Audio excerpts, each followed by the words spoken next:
What is up, everybody? Welcome back to the City Life Project YouTube channel for yet another RIZIN podcast picks, preview, predictions video. Jay Wolf, you're so excited for this one. I'm so excited for this one.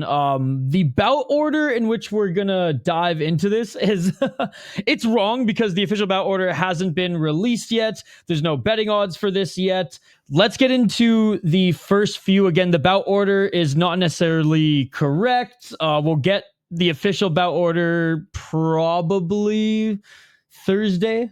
We'll get the betting odds, unfortunately, the day before, because that's just how it works with RIZIN. Most books don't have anything on there until literally 24 to 48 hours. And with how much J Wolf and I yap and with how big these cards are, you know, if we did record this when the betting odds are out, this podcast would never see the light of day. So we'd probably still record it into the start time. Absolutely. Let's start with the three prelims. They haven't been like officially advertised as prelims. However, the winner, I guess you could call him a winner. The fighter who puts on the best performance is actually going to be invited to that absolutely gnarly fight festival that is taking place in Peru, the Taken Akui.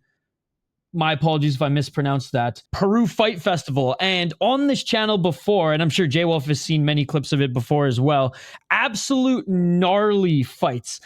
Beautiful landscape in the background of Peru, and people wear whatever clothing they want. They're freaking like jean overalls. The women wear like traditional dresses, and they just bare knucks beat the shit out of each other, and it's awesome. Now, I don't know if the quote-unquote winner of the first three prelim fights is going to be invited to fight on that card, because I mean, I guess that would be an honor to represent Japan and RIZIN, but also, like, what kind of fucking prize is that to go fight some crazy ass Peruvians?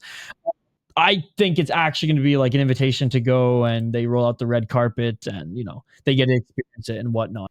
I'm wondering if it's going to be laying the groundwork for an international event over in Peru, like a joint, RIZIN, the Peruvian one. Maybe, but that's not what they announced. Like, this isn't like a rumor, Joe. This is straight up like the winner is getting an invitation. But maybe that could be, you know, maybe Saki Kabara's son's gonna be there, like he was when like Ren Hiromoto and Co went and experienced that BKFC event. Maybe they're gonna go like gauge the market a little bit, because like there are so many great Peruvian fighters right now, both in the UFC and just scattered, you know, around the world. And also Chihiro Suzuki, one of the superstars of the Epic RIZIN Fighting Federation, Chihiro Suzuki, who knocked out Patricio pound for pound Pitbull, that just got a UFC top 15 win over the weekend. The man that knocked him out, Chihiro Suzuki, he's part Peruvian. That's right. He's half Peruvian, half Japanese, which is crazy. Yes. So that he might be making an appearance as well. That could be all, you know, tied in to what's going on with this. But you're absolutely right. These three quote unquote prelims, even though they're actual fights, there's nothing, you know, there are no 2 rounds or 3 full rounds. You know, they're full superior rule set bouts, and they're established fighters in this division. So basically, the only reason they're prelims is because they start at like 8:30 p.m. Pacific, I believe, if I recall correctly. It's either 8:30 Pacific or 9:30 Pacific. I can't remember exactly, but I believe it's 8:30 Pacific, because it's 12:30 Japan time. So that, I believe, is 8:30 Pacific American time zones. So it's going to be, those 3 are going to be free on YouTube, RIZIN's YouTube channel, and then they'll transition into the pay-per-view, which is on RIZIN.tv, and then that's 15 bouts all the way through. So it's going to be, man, it's just, what an incredible night. All superior rule set. I can't wait. Dude, which one do you want to start off on? These yeah, let's dive into it. Let's start with and again, I'll this is the City Life order. I'm actually curious to see whose order is going to be the most accurate. So keep that in mind for everyone who watches the We Are RIZIN podcast preview, the Focus Fights preview, everybody's preview, CST's preview. Guys, if you want to see this preview raw, unedited, and hang out with us as we record the podcast, become a member of the City Life Project YouTube channel. Anyways, let's get to the first one here, because we got a lot to get through.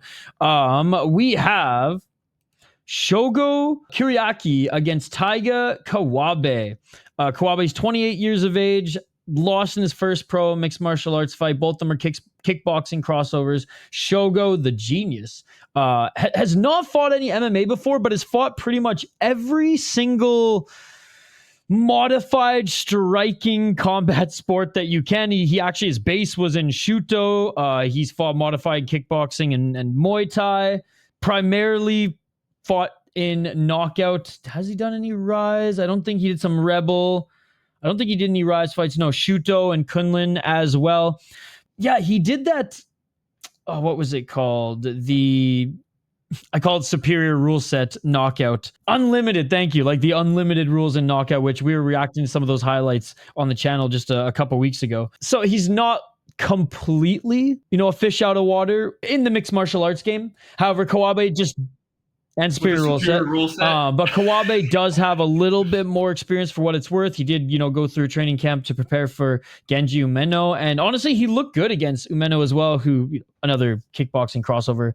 But still, who do you have in this one? I got Taiga. Taiga is the bigger star in this one. Although that is a great point about Kuriaki that he fought in Blackout. In Knockout Unlimited rule set, so he has some experience on the superior rule sets, and I might give him the edge. But Taiga also has actual experience in the Epic RIZIN ring, so it's just gonna be, I don't know. I feel like Taiga's gonna get it done because Taiga, he's gonna have the crowd behind him. He's the bigger star, and just he's not. What's the most recent win record of Kuriaki?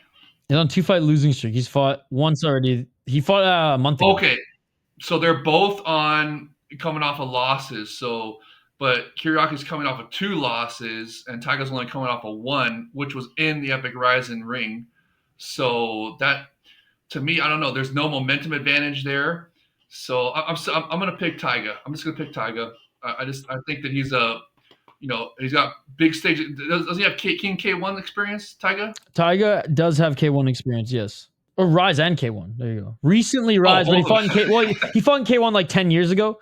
Recently he's been fighting in Rise and RIZIN's kickboxing. Okay, so he's got the big stage experience over. He did win last year, Rise 175. He won a championship. And he beat Daniel Puertas, which honestly that's a pretty good win. Yeah, no, he's a good fighter. He's a good fighter, and it's all about the transition into the superior rule set. Yeah, I'm going against you here. I'm going with the genius. I'm going with the genius here, man. And I believe, again, we don't have any underdogs here. And sometimes it's awesome because we can identify some like pretty good underdogs on the card. So we'll go with Tapology picks, which again, I don't really hold much weight to, but it's all we got. Kuriaki, 79%. Kuriaki? Not a lot of picks though. Only 58 picks, but for what it's worth, all Shogo's homies voted for him here, and I'm one of them. I think he's got more dog. Again, he's fought in superior rules, but again, it's kickboxing, but he's thrown a kick or two at that face. I just think he's a little bit more dangerous. Obviously, Kawabe, I'm saying he has the better grappling because I've seen some of his grappling, so I'm just going to assume he has better grappling, more MMA experience, which again, kind of goes to my previous point. But Kuriaki, that shootboxing experience, which is just like, it's not MMA and it was a long time ago, but it's still like modified enough where it's like his focus wasn't just kickboxing, just Muay Thai. He kind of always mixed it together and wasn't a stranger to bring, even just some counter wrestling, underhooks. I'll say cage work, but like, yeah, work in the corner. Yeah, it's like riding a bike. He's not going to forget it. I guess I'm just banking on some of his shootbox experience translating and just that living in the custom rules world translating to mixed martial arts. And I'm kind of hoping that Kawabe just wants to stand and strike versus being, versus wanting to test out some of jiu-jitsu, right? Maybe Kawabe just got his second stripe on his white belt and he's like, oh man, I want to try out some of this stuff. I hope that's not what happens. Honestly, it'll probably just make for a boring fight, but I hope they just stand in the middle and bang. I think that's what we're going to get. I think it's going to be a striker's delight. Both kickboxing crossovers, both relatively young guys. I mean, Kuriaki's the oldest one. He's only 30.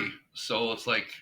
Yeah, they've had long kickboxing careers, though. So I feel like this is going to be... That's why they put this one to start of the card, probably, because it's going to be a bang. But we don't know the order. So, of course, this could be like the third one or whatever. So... Yeah, I mean, first 3 though, Right, so right. whatever. And these ones I imagine will be free on YouTube. Yes. These first 3 are going to be free on YouTube. We're already 18 minutes in and we're only 1 fight in, so let's start hammering through these. We got Takahiro Ashida up against Naoki Tanaka. Now Tanaka making his 2nd appearance in pro mixed martial arts, another kickboxing crossover. He's had a ton of success. 33 years of age, but has fought pretty much in Rise his entire freaking career, and he's dominated. He even fought some Muay Thai. He won the Rise Championship back in 2021, and though he's on a was on a 4-fight losing streak in kickboxing, I think that was like, all right, now's my time to like translate to mixed martial arts. Had his first fight against a 1-1 guy in Deep, a guy who had some striking experience as well, and absolutely murked him in the first round. Absolutely murked him. I watched that live. I lost my shit. Ashida, he is a veteran. 26, 17, and 2. 0-5 in his last 5 fights. Now, does he have the grappling experience? Yes, but like he only has 5 submissions to his name. He's more of a striker than anything. He used to run deep, man. He used to run deep, but recently hasn't been doing the best in deep. Recently hasn't been doing the best in RIZIN. He went 6-0 in Brave Gym, 12-6-1 in deep, 2-4 in RIZIN, and got knocked out in his last fight, got knocked out in the fight before, got choked out in the fight before that, and got ground and pounded in the one before that. Man, between his, dude, literally in his freaking, what is it, 1, 2, 3, 4, 5 fight losing streak in mixed martial arts, he's either got knocked out or submitted. And add 2 shootboxing fights to that as well, where he's lost as well. Those have been decisions. So he has not won in 7 fights. He has not won since 2022, where he beat a young Nakata. And before then, he beat Imanari in deep. Like, Tanaka's going to knock Ashida the fuck out. That is my opinion. What is yours? Oh, same thing. I'm excited for this one because Tanaka, like you said, was a really nice kickboxing mainstay in Rise. And I'm excited to see what he can do in mixed martial arts. I love my kickboxing crossovers. And they got Ashida in there to try to test his grappling, see what they can do, see what he's got, basically. So, but this is Tanaka's fight to lose here. So definitely picking Tanaka. Just want to also give a shout out to Amberly Rose tuning in. She said, "Hi, Jay. What's up, Amberly? How you doing? Glad you're tuning in. This is going to be a lot of fun." Hell yeah. All right. 97% of Tapology are picking Tanaka as well. The guy in his second. This is just so Japanese MMA. The guy with like 40 fights? Over 40 fights, or just about 40 fights anyways, against the guy with in his second fight, and 97% of people. And recent history, when they made these, the older fighter, the veteran fighter, has come out on top and won these bouts recently. Remember, bro, 2025 has been the year of the Unks. Honestly, yeah, I know. They've been dominating, man. They've been dominating. So maybe we should pick Ashida for this one. Who knows? I know. That's why, like, he's probably going to be like what, like a plus 500, plus 600. Yeah. Like, you got to imagine, maybe that's one you can. Just because it's the year of the Unks, like you're saying, it might be worth throwing a few shekels down on him, or a few bucks. Yeah, I know Jay Horrocks will for sure. All right, let's get to this next one. We have Satoshi Kamiyama up against Masashi Inada. Now, Masashi Inada, the White Tiger, 5-2 as a pro. Though he's 36 years of age, like, he's actually like a good heavyweight in what I'm just going to say is now RIZIN's new heavyweight division. As, yeah, maybe they don't have a bunch of guys under like long-term contracts on their heavyweight division, but they're having heavyweight fights in or outside of a Grand Prix now. I'm just going to start referring to it as a heavyweight division, as they said they're going to start building a heavyweight division, and they're going to have a champion come the new year as well.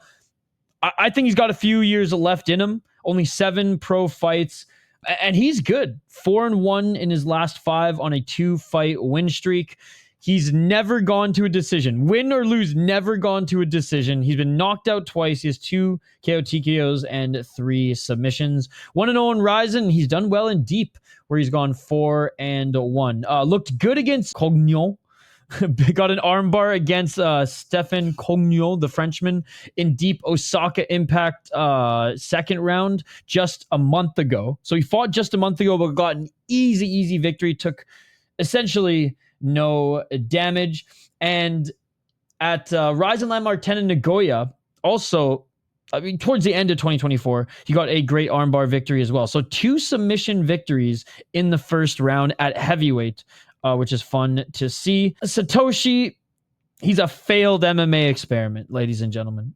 Only 28 years of age still, so like I guess there's time to come back. But like honestly, just get a job with Raw in the United States. Start rolling them joints. Do what you were made to do. 1-4 in RIZIN. Yeah, he got fed to Ed Pollo King in his last fight. The King looked good against Cody Jerabek, but like, were we really expecting much from a tomato can of an American fighter who really didn't like? Is late to the party and hasn't done much in mixed martial arts. I'm going with Inada on this one, J Wolf. I think, like I said, he's just better everywhere. He's never seen a decision, which is hilarious. Yeah, he fought last month, but he didn't take any damage, like I said. I like how his wrestling's good. I like how he's got some submissions. And like his hands aren't bad either. He does have some KO power. Satoshi's only win, or only good win, and only win was against Jerabek because Jimmy Ambriz in Inoki Bombaye was a custom rules fight. It's not going to count. I mean, where's your head at on this one? Oh, I mean, I'm with them. I'm picking Inada as well. I mean, look at his picture on Tapology is Chuck Norris with the Uzis. How can you go against? And his nickname is White Tiger. Come on, man. That guy's got, and he's 5-2. Got a good veteran, like you said, just won a month ago, coming with momentum. He's a little bit shorter. Well, you know, Taka Kenshin, if you remember when he fought Kaiju Killer, he also had the height and size advantage over Kaiju Killer, and Kaiju Killer was able to come back in that fight and beat him. And Taka Kenshin, you know, he would have won that, but he showed that he did not understand the assignment and didn't throw superior rule set strikes or else he would have won that bout. And it's been kind of downhill ever since for him on that one. So unless Taka Kenshin has learned the assignment, basically, I see Inada is going to be able to beat him 100%. 100%, yeah. Out of all of these, out of the 6 guys, who do you think is going to win the trip to Taken Akui, the Peru Fight Festival? Oh, it's got to be one of the kickboxing crossovers. I'm going with either Tanaka or Taiga. One of those 2 guys, I believe, are going to put on a sensation, probably a badass knockout. And can we say bitchin'? You can say whatever the fuck you want. One of those guys, one of the kickboxing crossovers is going to put on a bitchin' knockout and earn that trip to Peru. And it's going to be awesome. He's going to be sitting there right next to Sakakibara, Rose Goat, as we like to call him, and Chihiro Suzuki. Well, they'll probably bring Chihiro's brother, too. Like, oh, yeah. Why not? Kickboxer, and he fights in RIZIN as well. Like, some kickboxing fights in RIZIN. Dude, he's got some gnarly knockouts. Suzuki's brother. Yeah, dude. He's badass. They're a fantastic fighting family. Absolutely. And, you know, just that would be a great, dude, I think, like we're saying, I believe it's going to be, they're laying the groundwork to do an Epic RIZIN Peru in the future. Probably with Chihiro Suzuki headlining, probably get a couple Peruvian guys. Dude, there's a lot of Peruvian leagues. They could draw from Inca. They could draw from FFC, Fusion Fighting Championship. There's even like 2 others as well. So like there's a lot of Peruvian regional leagues that they could draw from. And they're like, I don't know who has the more adamantium chins, Mexican fighters or Peruvian fighters. I'm leaning Peru right now, dude. Like it's actually insane. Really nice. Dude. And it's kind of close to Brazil as well. So they got a lot of Brazilian fighters on the Epic RIZIN roster. So they could have a pretty good South American card right there brewing. So we'll see what happens. But that you gotta start watching some Fusion Fighting Champion. I think it comes out of this fight. I think Tanaka with a 6 knockout wins it, or if Ashida, plays spoiler and gets a crazy upset underdog win, whether it's like a nasty submission or a knockout of his own. Then I think maybe they go, all right, we'll take Uncle Ashida. I think that's a good prediction, 100%. All right, ready for the heavyweights as we get to the Yes. semifinals of the heavyweight Woo! Grand Prix. What's so awesome about this card is we have 2 Grand Prix going on simultaneously on the same card on a Super RIZIN card. One of 2 Pitbull camp boys on this card in Japan. Jose Augusto, 11-4 as a pro, 4-1 in his last 5 fights. He's on a 4-fight win streak, 33 years of age, tall, long striker, essentially, who's got a pretty good ground game, but hasn't really used it as of late, going up against Marek Motoya, who is 8-4 as a pro, also on a 4-fight win streak, 4-1 in his last 5. He's 29 years of age.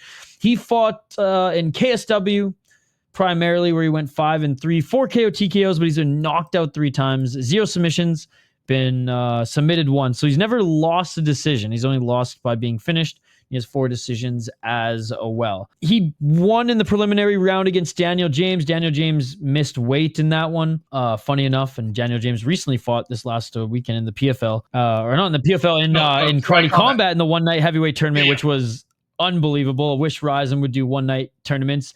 I mean, Karate Combat showed it can still be done. And they also delayed Sam Alvey getting knocked out by Despain a few more months. And the Epic RIZIN has done one-night Grand Prix before in both mixed martial arts and kickboxing.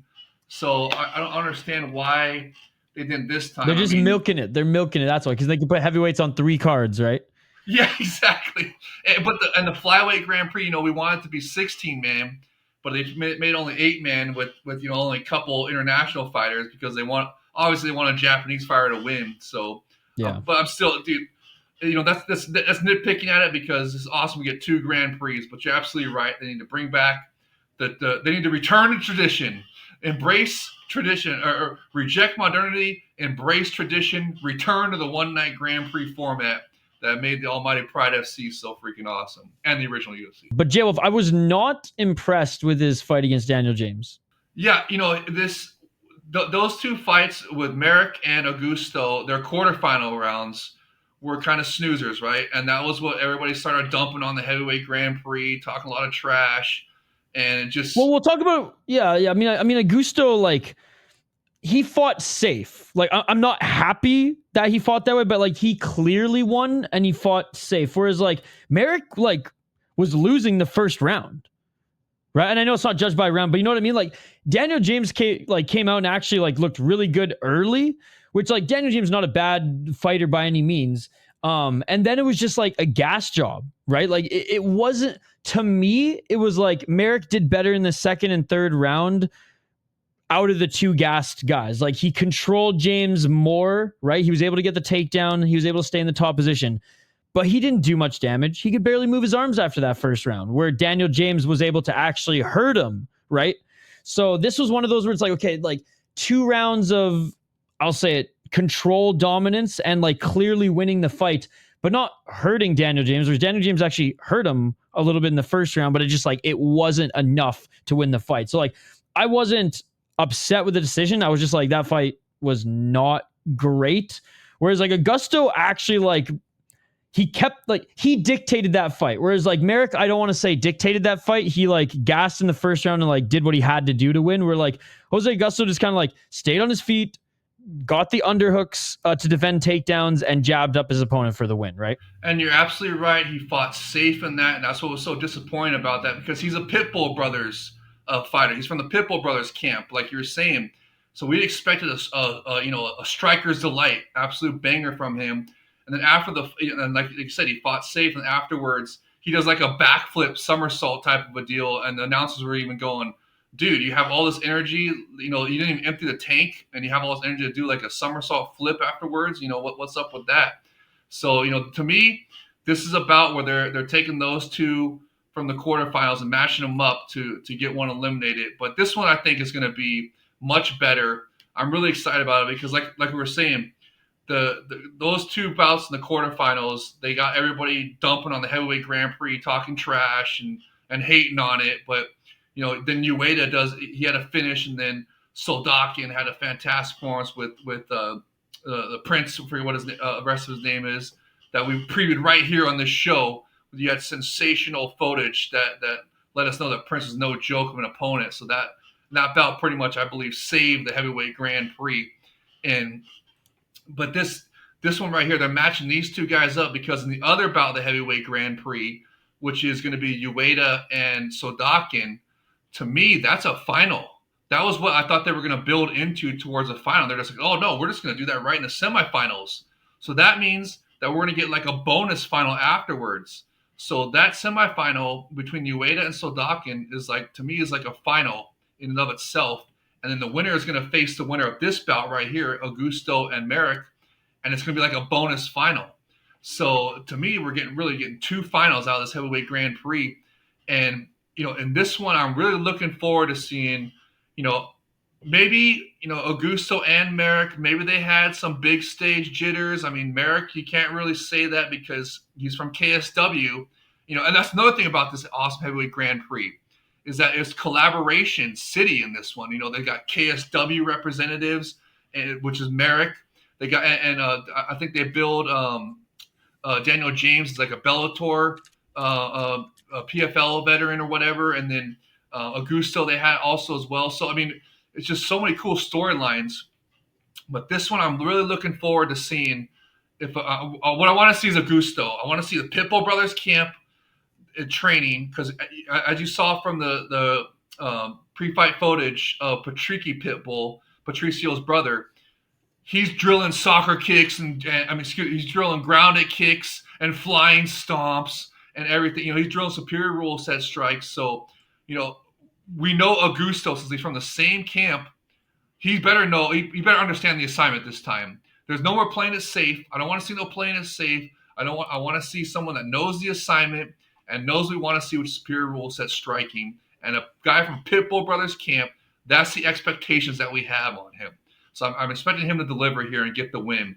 And I believe that was set up a fantastic final between the winner of Ueda Sodakin and Augusto. That's what I want to see happen. My concern is look at his last 4 wins. Decision, doctor stoppage, and decision. This guy hasn't knocked anybody out since the favela fight days, dude. I think him coming from LFA, from him being like a heavyweight contender there, from him training in Pitbull camp, from RIZIN showing us a lot of his favela fight friggin', footage.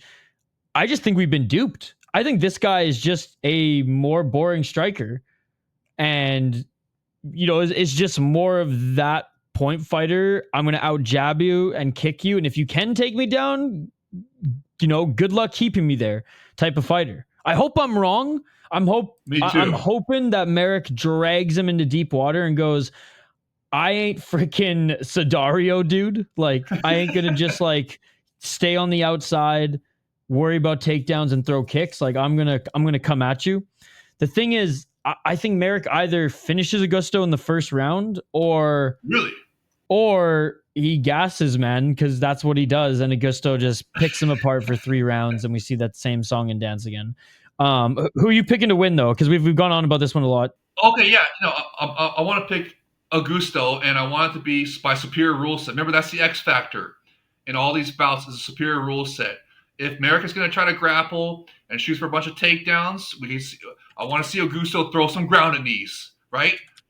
Punish him for grappling so much, and I want to see some Pitbull brothers striking. I don't want to see no point fighting. I want to see some killer instinct, Pitbull brothers camp, superior rule set action. I got Augusto for the win, going to make the bonus final. I got Augusto as well. If he fights with just a little bit more aggression, he's got all the talent to knock Marek out or to hurt him, not just pick him apart for a decision, but actually hurt him, whether he finishes him or not.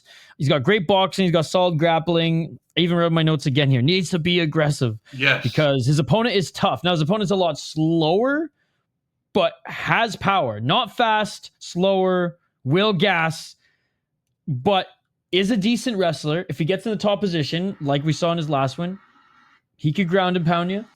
I don't know. If he gets in the top position, he can get ground and pound. But overall, I just think Augusto, whether it's a boring fight or a good fight, is going to outbox him, is going to land better kicks. And I think he'll be able to get back up to his feet if Marek does try to take him to the ground. One more thing I want to say about this one is that Marek is is the natural heavyweight. Remember, Augusto is moving up the heavyweight from light heavyweight. He was a big light heavyweight. Remember, he had that sensational fight with Anthony Rumble Johnson. Remember that? That's where he almost knocked out Anthony Rumble Johnson and then got knocked out in that one. But that was a really fun fight, and that's when I made him a fan. And I wonder if that's what ruined his striking after that, to where he became a point fighter, because he really, like, in that one he looked like a Pitbull Brothers fighter. You know what I mean? So I'm looking to see him get back to that form. But remember, he's going to be the smaller heavyweight. Well, maybe not. Maybe he's put on size now. This is a tall, lanky guy against a wide Polish guy. Like, yeah. I don't think either of them being former or now light or whatever heavyweights matters in this one. They're both big right now. Like, they've already fought once in the tournament. To me, that doesn't really matter right now. I just think this all comes down to how Augusto wants to fight. And I kind of hope, if he's timid, that Marek cracks him. Yes. Yeah, if he tries to fight safe, I want Marek to beat his ass and punish him for fighting safe and not knowing the assignment. But if he fights aggressive and knows the assignment, throws a superior rule set, he should get the win and move on to the final. Absolutely. All right, let's get to the next one. The more exciting of the two. Semi-final heavyweight fights here. We got this is the one, bro. We got Ueda versus Soldalkin. Mikio Ueda against Alexander Soldalkin. Soldalkin out of Germany. He is 15-15 as a pro, 3-2 in his last 5 fights. But there's a little asterisk to that. We'll get into it here in a sec. But 9 knockouts, 3 submissions, 3 decisions, 1 disqualification loss because the UFC hates their fans. 1-0 in RIZIN, and he was gonna win this fight. He won this fight. He just need his opponent in the fucking head. Superior rule set action. Yeah, the pussified UFC rule set game with disqualification for a grounded knee. Yeah, and this was actually such a sick fight when it was going on. So he had his Dana White Contender Series opportunity after his loss, actually, in Eris, coming over from RCC, an open fighting championship, 2 good Russian regional promotions. Even did some kickboxing after that Contender Series quote unquote loss. Crushed a can and then was invited to this heavyweight Grand Prix. And oh my God, what a replacement fight and performance did the Prince Anunat put on. He was originally supposed to fight this motherfucker here, Islamek Batibek Ulu, which I was excited to see him fight, don't get me wrong, but the Prince came in on relatively short notice and absolutely delivered. Now, Aunala is a legit fighter. Don't let his record fool you. 10 KOTKOs, 4 submissions, 6 decisions. He's fought everywhere. He's the current Hexagon champ, and he's fought just really good heavyweights and early in his career light heavyweights throughout his entire career. And though myself, Jay, and all of us included expected Soldalkin to beat him, I don't think we expected like how much of a fucking dogfight it was going to be. Soldalkin like almost finished him early in the fight. Busted up his eye with that jab throughout the fight so bad. I cannot believe the Japanese doctors didn't stop it, right? Like, if this was RIZIN 2 years ago, they would have stopped it. But because it's the Grand Prix, c'est la Grand Prix, because the Prince was still so game to fight. And look, he lost every round. I will say that. But he had his moments. And Soldalkin gassed hard in the second. I will give Soldalkin credit, though. He was completely gassed in the third. He had done enough damage, whereas like Prince was just kind of holding on, for dear life. And Soldalkin still moved forward, still didn't land a flurry of shots, but would like load up a big one, huff and puff, go back forward, throw a low kick, load up another big one. And it was a good fight. I know a lot of people were dogging that fight. Oh, the big boys gassing at third. Yeah, they're fucking heavyweights. When you fight at a high pace in the first round, usually that's what's going to happen. Now, does Soldalkin... I mean, it's no different than what we see in the UFC or any other heavyweight bout. I mean, come on. It was a high-volume fight, a lot of action. I mean, you can't expect them to have the gas tanks of flyweights. And like you said, it was a good fight. It was a good fight. And like, the announcers even said, like, hey, this is the best fight of the quarterfinals so far, and they were absolutely right. So the only reason they were dogging on it is because they were just they wanted to continue hating on the heavyweight Grand Prix. They wanted it to be bad, but it's not. it was awesome. It was a great fight. Sodakin actually, got it done, and Prince Aonala was a fantastic, replacement. And if people would have known if they had watched the City Life Project preview, because you had some fantastic footage of Aonala beforehand, and like to where I was like, man, I cannot believe that this is a fantastic replacement, and he's going to bring it, Yeah. and he did. And you're absolutely right. In that bout, it was frustrating because Sodakin, the part where you're talking about where he had him almost finished, if Sodakin would have known the assignment and threw a grounded knee like he did in the Dana White Contender Series, he would have won by Superior Rule Set finish. You got to imagine that his team has looked at the tape and been like, man, you can do that here. I also think like he was so tired that I think that there wasn't enough oxygen in the brain. He was kind of on autopilot, but that's where I gave him credit. I was like, in the third, like he still did enough to win that round. Like it was just slow, and it was due to the damage that he did. I do think he might need to manage his gas tank a little bit better. I think it's proof that in his last fight, if he goes too crazy early and the guy is too tough, he's going to be at a disadvantage. Now, Ueda is no joke. Ueda has knockout power. Ueda is very good at keeping the fight on the outside, and his ground game has been getting better. But Soldakin honestly might just take him down and just try to ground and pound him. Like, Soldakin does have good wrestling as well, but Ueda 5-2 as a pro. Every win has been a finish. He's never seen a decision win or lose. 4-2 in RIZIN. Absolutely destroyed Shoma. And I think I said I thought Shoma was going to submit him. I'm pretty sure I said on the show I thought Shoma was going to submit him, and he absolutely murked him early. So prove to me that like he actually is a way better fighter in heavyweight than I gave him credit for. The Tan Kim fight was unbelievable, and I know Tan Kim is usually a light heavyweight, but came up to heavyweight. Neither of them are like true 265 yoked heavyweights anyways. That was a fucking dog fight. They each hurt each other at points, and Ueda was actually able to keep the fight on the feet, where Tan Kim has decent grappling. I am going to go Soldakin on this one.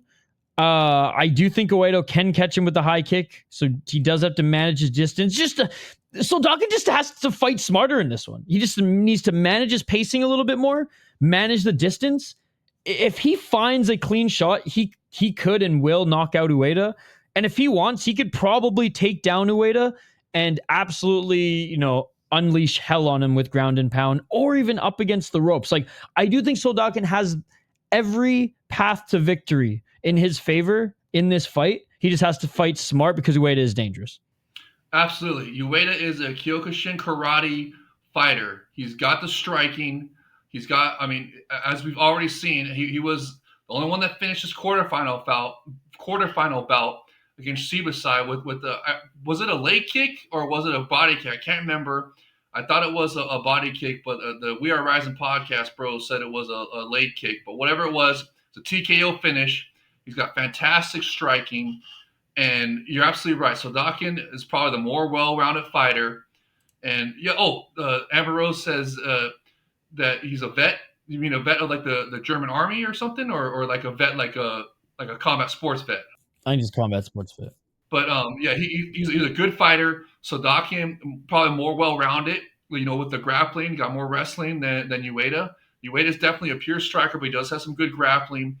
And to me, I feel like this is going to be a real, just an absolute banger.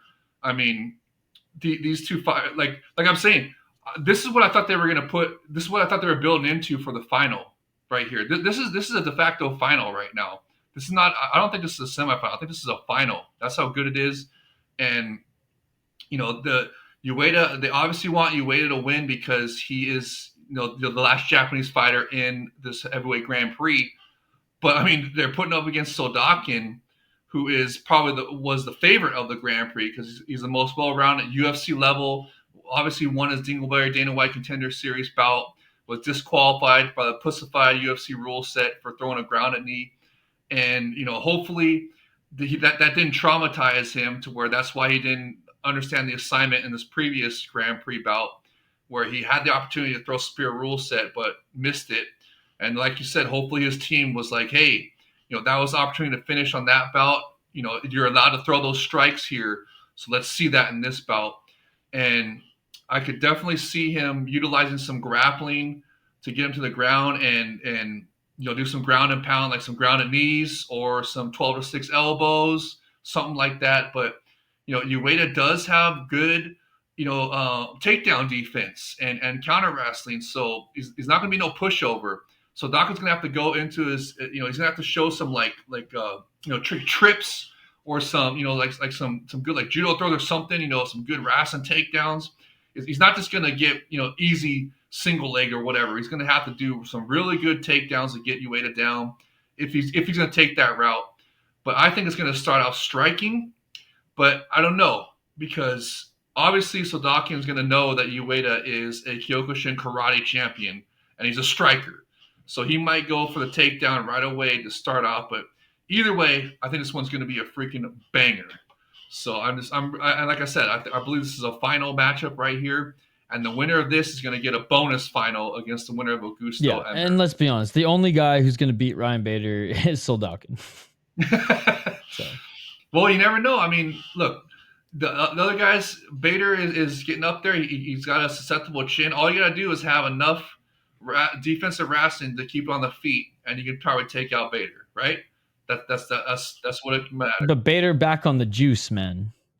Oh, that's right. I forgot. Maybe he's going to be on some TRT or something. So we'll see. All right. From one Grand Prix to another, let's get to this next one. Yuki Motoya against Hiroya Kondo. I mean, we really don't have to dive into this one too much. I'll just quickly highlight the fighters. Hiroya Kondo, he's a Japanese top team guy, 27 years of age, 11-13-1 as a pro. He's on a 2-fight win streak, 3-2 in his last 5. Road to 500 continues for Hiroya. 4 KO TKOs, 3 submissions, 4 decisions. Has lost 11 times via decisions. 3-3 in RIZIN, 5-6 in Deep, 3-1 in War Dog. Looked really good in his last fight. I figured he'd probably beat Shinosuke, given that Shinosuke was making his debut in mixed martial arts. Did not think he'd beat Shibata. Looked good against Shibata. Was so happy that he got knocked the fuck out by Takahiro. And beat Joe Arai, which was a really good win as well. Now I do think Joe Arai was had taken a lot of damage at that point and had fought a lot that year, but still. I don't know, man. Kondo is okay everywhere, not really good anywhere, but his takedown defense is improving and his boxing is improving as well. As much as I'm a hater towards Kondo, I can't knock him for doing the things he needs to do to get better. He's going up against a tough opponent who, again, hasn't fought at flyweight in a while, so it's going to be interesting to see how the weight cut of Yuki Motoya goes. I mean, he just fought for the bantamweight title just 3 months ago, and that was a grueling fight where it was close. It was a close fight. It was a split decision against Naoki Inoue, who was, allegedly UFC bound if he would have won in, very dominant fashion. But alas, the king of deep, Yuki Motoya, Uncle Motoya, still has some gas left in the tank. 37 wins, 13 losses, 3-2 in his last 5 fights, and, put together a 3-fight win streak to deserve that title shot again. Upset the young Akimoto, showed that Ota just really isn't that great at all. Looked really good against Hiromatsu. Vince Morales beat him, but Vince Morales dragged him into a boxing match, and Vince Morales was just a way better boxer. But Motoya looked really good in that fight, and that actually helped elevate Morales back into the UFC. But just a very well-respected fighter who's, got a couple years left in him. Probably has 1 more year left in him, fighting in his prime. And what a great way. If he's going to go out soon, what a great way to go out in RIZIN. I'm sure he'll, have some ceremonial, easy matchup fights in Deep if he wants to. 8 KO TKOs, 14 submissions, 15 decisions, 12-8 in RIZIN, 25-4 in Deep. His boxing is fine against the better strikers, the more elite strikers. Yeah, he gets exposed. His grappling's absolutely insane. Unless Kondo cracks him with like a lucky hook or an overhand, just because Motoya's chin is likely going to be a little bit more fragile due to the weight cut, I only see a fluke knockout from Kondo to win. Kondo is awful, and Motoya is going to absolutely destroy him, and he's going to choke him out however he wants. Well, this is like you're saying. This is the year of the Unk. So That's maybe true. Motoya gets it done, but He looked so good in his last fight. Like Kondo's just not even close to the same level as Ito. Kondo is the bigger star. He's very popular guy in Japan.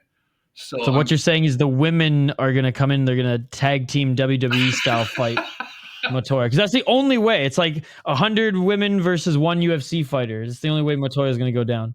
But props to RIZIN for making this bout right here. This is not an easy. I mean, if Kondo is the biggest star in this flyweight Grand Prix, you'd think they want him to go far. Exactly, yeah. And they put him against a very tough opponent. Motoya is no joke, right? So this is props to their matchmaking. I know it was supposed to be a random draw.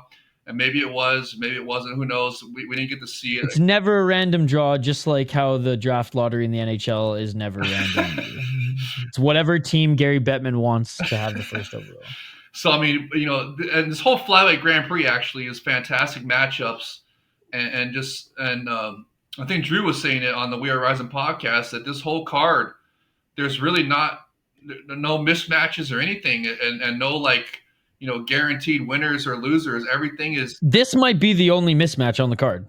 You think this is a mismatch? Bro, why do you guys think that Kondo's good? I don't understand. Well, look at his recent record. He's been showing very good improvement, and this is title level opponent, right? And a title level opponent who, like, you can make an argument beat in a way. I don't think he did, but like it was that close.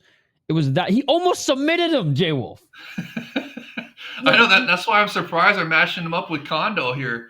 I mean, yeah, this is the only, like, I think bad matchmaking. I think RIZIN is just banking on Motoya, A, being tired after that grueling title fight 3 months ago, and B, cutting weight. Yeah, cutting 10 pounds to what he's used to, right? That's the only reason why I think this matchup was made. And furthermore, like Kondo, like every flyweight in this tournament's good. Kondo's gonna have to fight someone that he's probably gonna lose to. You know what I mean? Oh yeah. There's no easy matchups in this flat. That's why I wanted to be a 16-man Grand Prix instead of an 8-man. But yeah, but like he loses to Torres, he loses to Ougikubo, he loses to Zulu, he loses to Ito, he loses to Soya, he loses to Ali. You know what I mean? Like they're putting him against the guy who, like, okay, the only, I guess, caveat here and I guess handicap we can give you is that Motoya has to cut 10 pounds he's not usually used to. So Yep. I guess that's the only caveat. But I mean, but the RIZIN's been doing that with all their Grand Prix. Look at the heavyweight Grand Prix with Ueda and Sodakin. Like that, we didn't think that was going to happen until the final, and they matched them up right away in the semifinals. So it's like they're not giving their star Japanese fighters easy pass. No, I mean, no. It's pretty impressive, and I'm just shout out to Epic RIZIN for doing that. And this matchup is just further proof of that. And like you're saying, Motoya, he's no joke, championship level fighter, UFC veteran, all that good stuff. And Kondo's up and coming star, rising star fighter. So he's really gonna have to. I mean, he's gonna have to bring it. You guys say he's a popular star. He's not a star fighter. He's not, dude.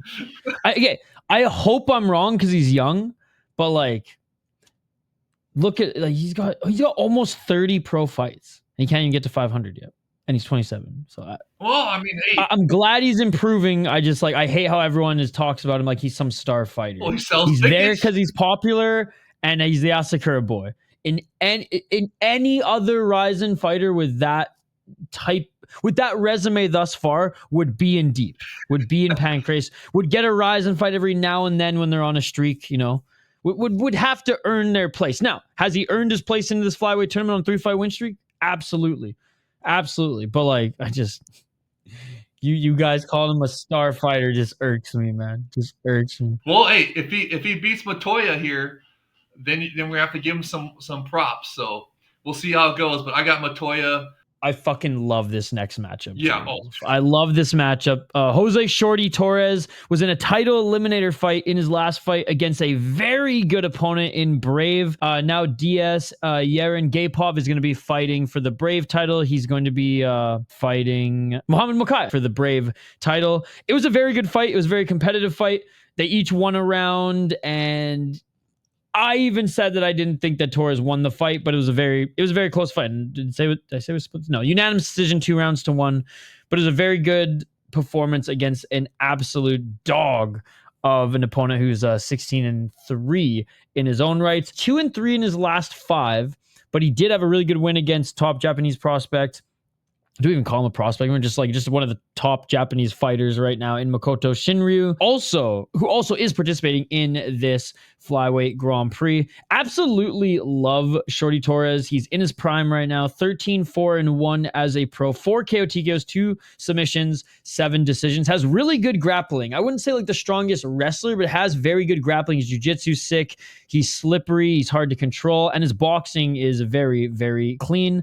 1-1 in the UFC. Very, very interesting, very odd that he didn't have a longer run in the UFC. It's unfortunate that they kind of gave up on him a little too soon, because since his UFC run, he's absolutely dominated. I shouldn't even say run. Since his UFC time, he's absolutely dominated in Brave, where he's won titles there and just fought absolute killers. And he's dabbled in RIZIN a little bit, in which we saw him beat a top guy as well. So always love Jose Shorty Torres. He does some commentary on Luke's as well. In my opinion, the best Mexican MMA promotion. He works their broadcast every now and then with Fight Pass. Going up against Japan's best, small wrestler. Like, honestly, in MMA, like, step aside Ota, step aside all you others. Ougikubo's the best MMA wrestler we've seen come out of Japan in a very long time, and he's still continuing to do it. Tough alumni, I gotta say. The Ultimate Fighter alumni, where he may meet Zulu again in a tournament.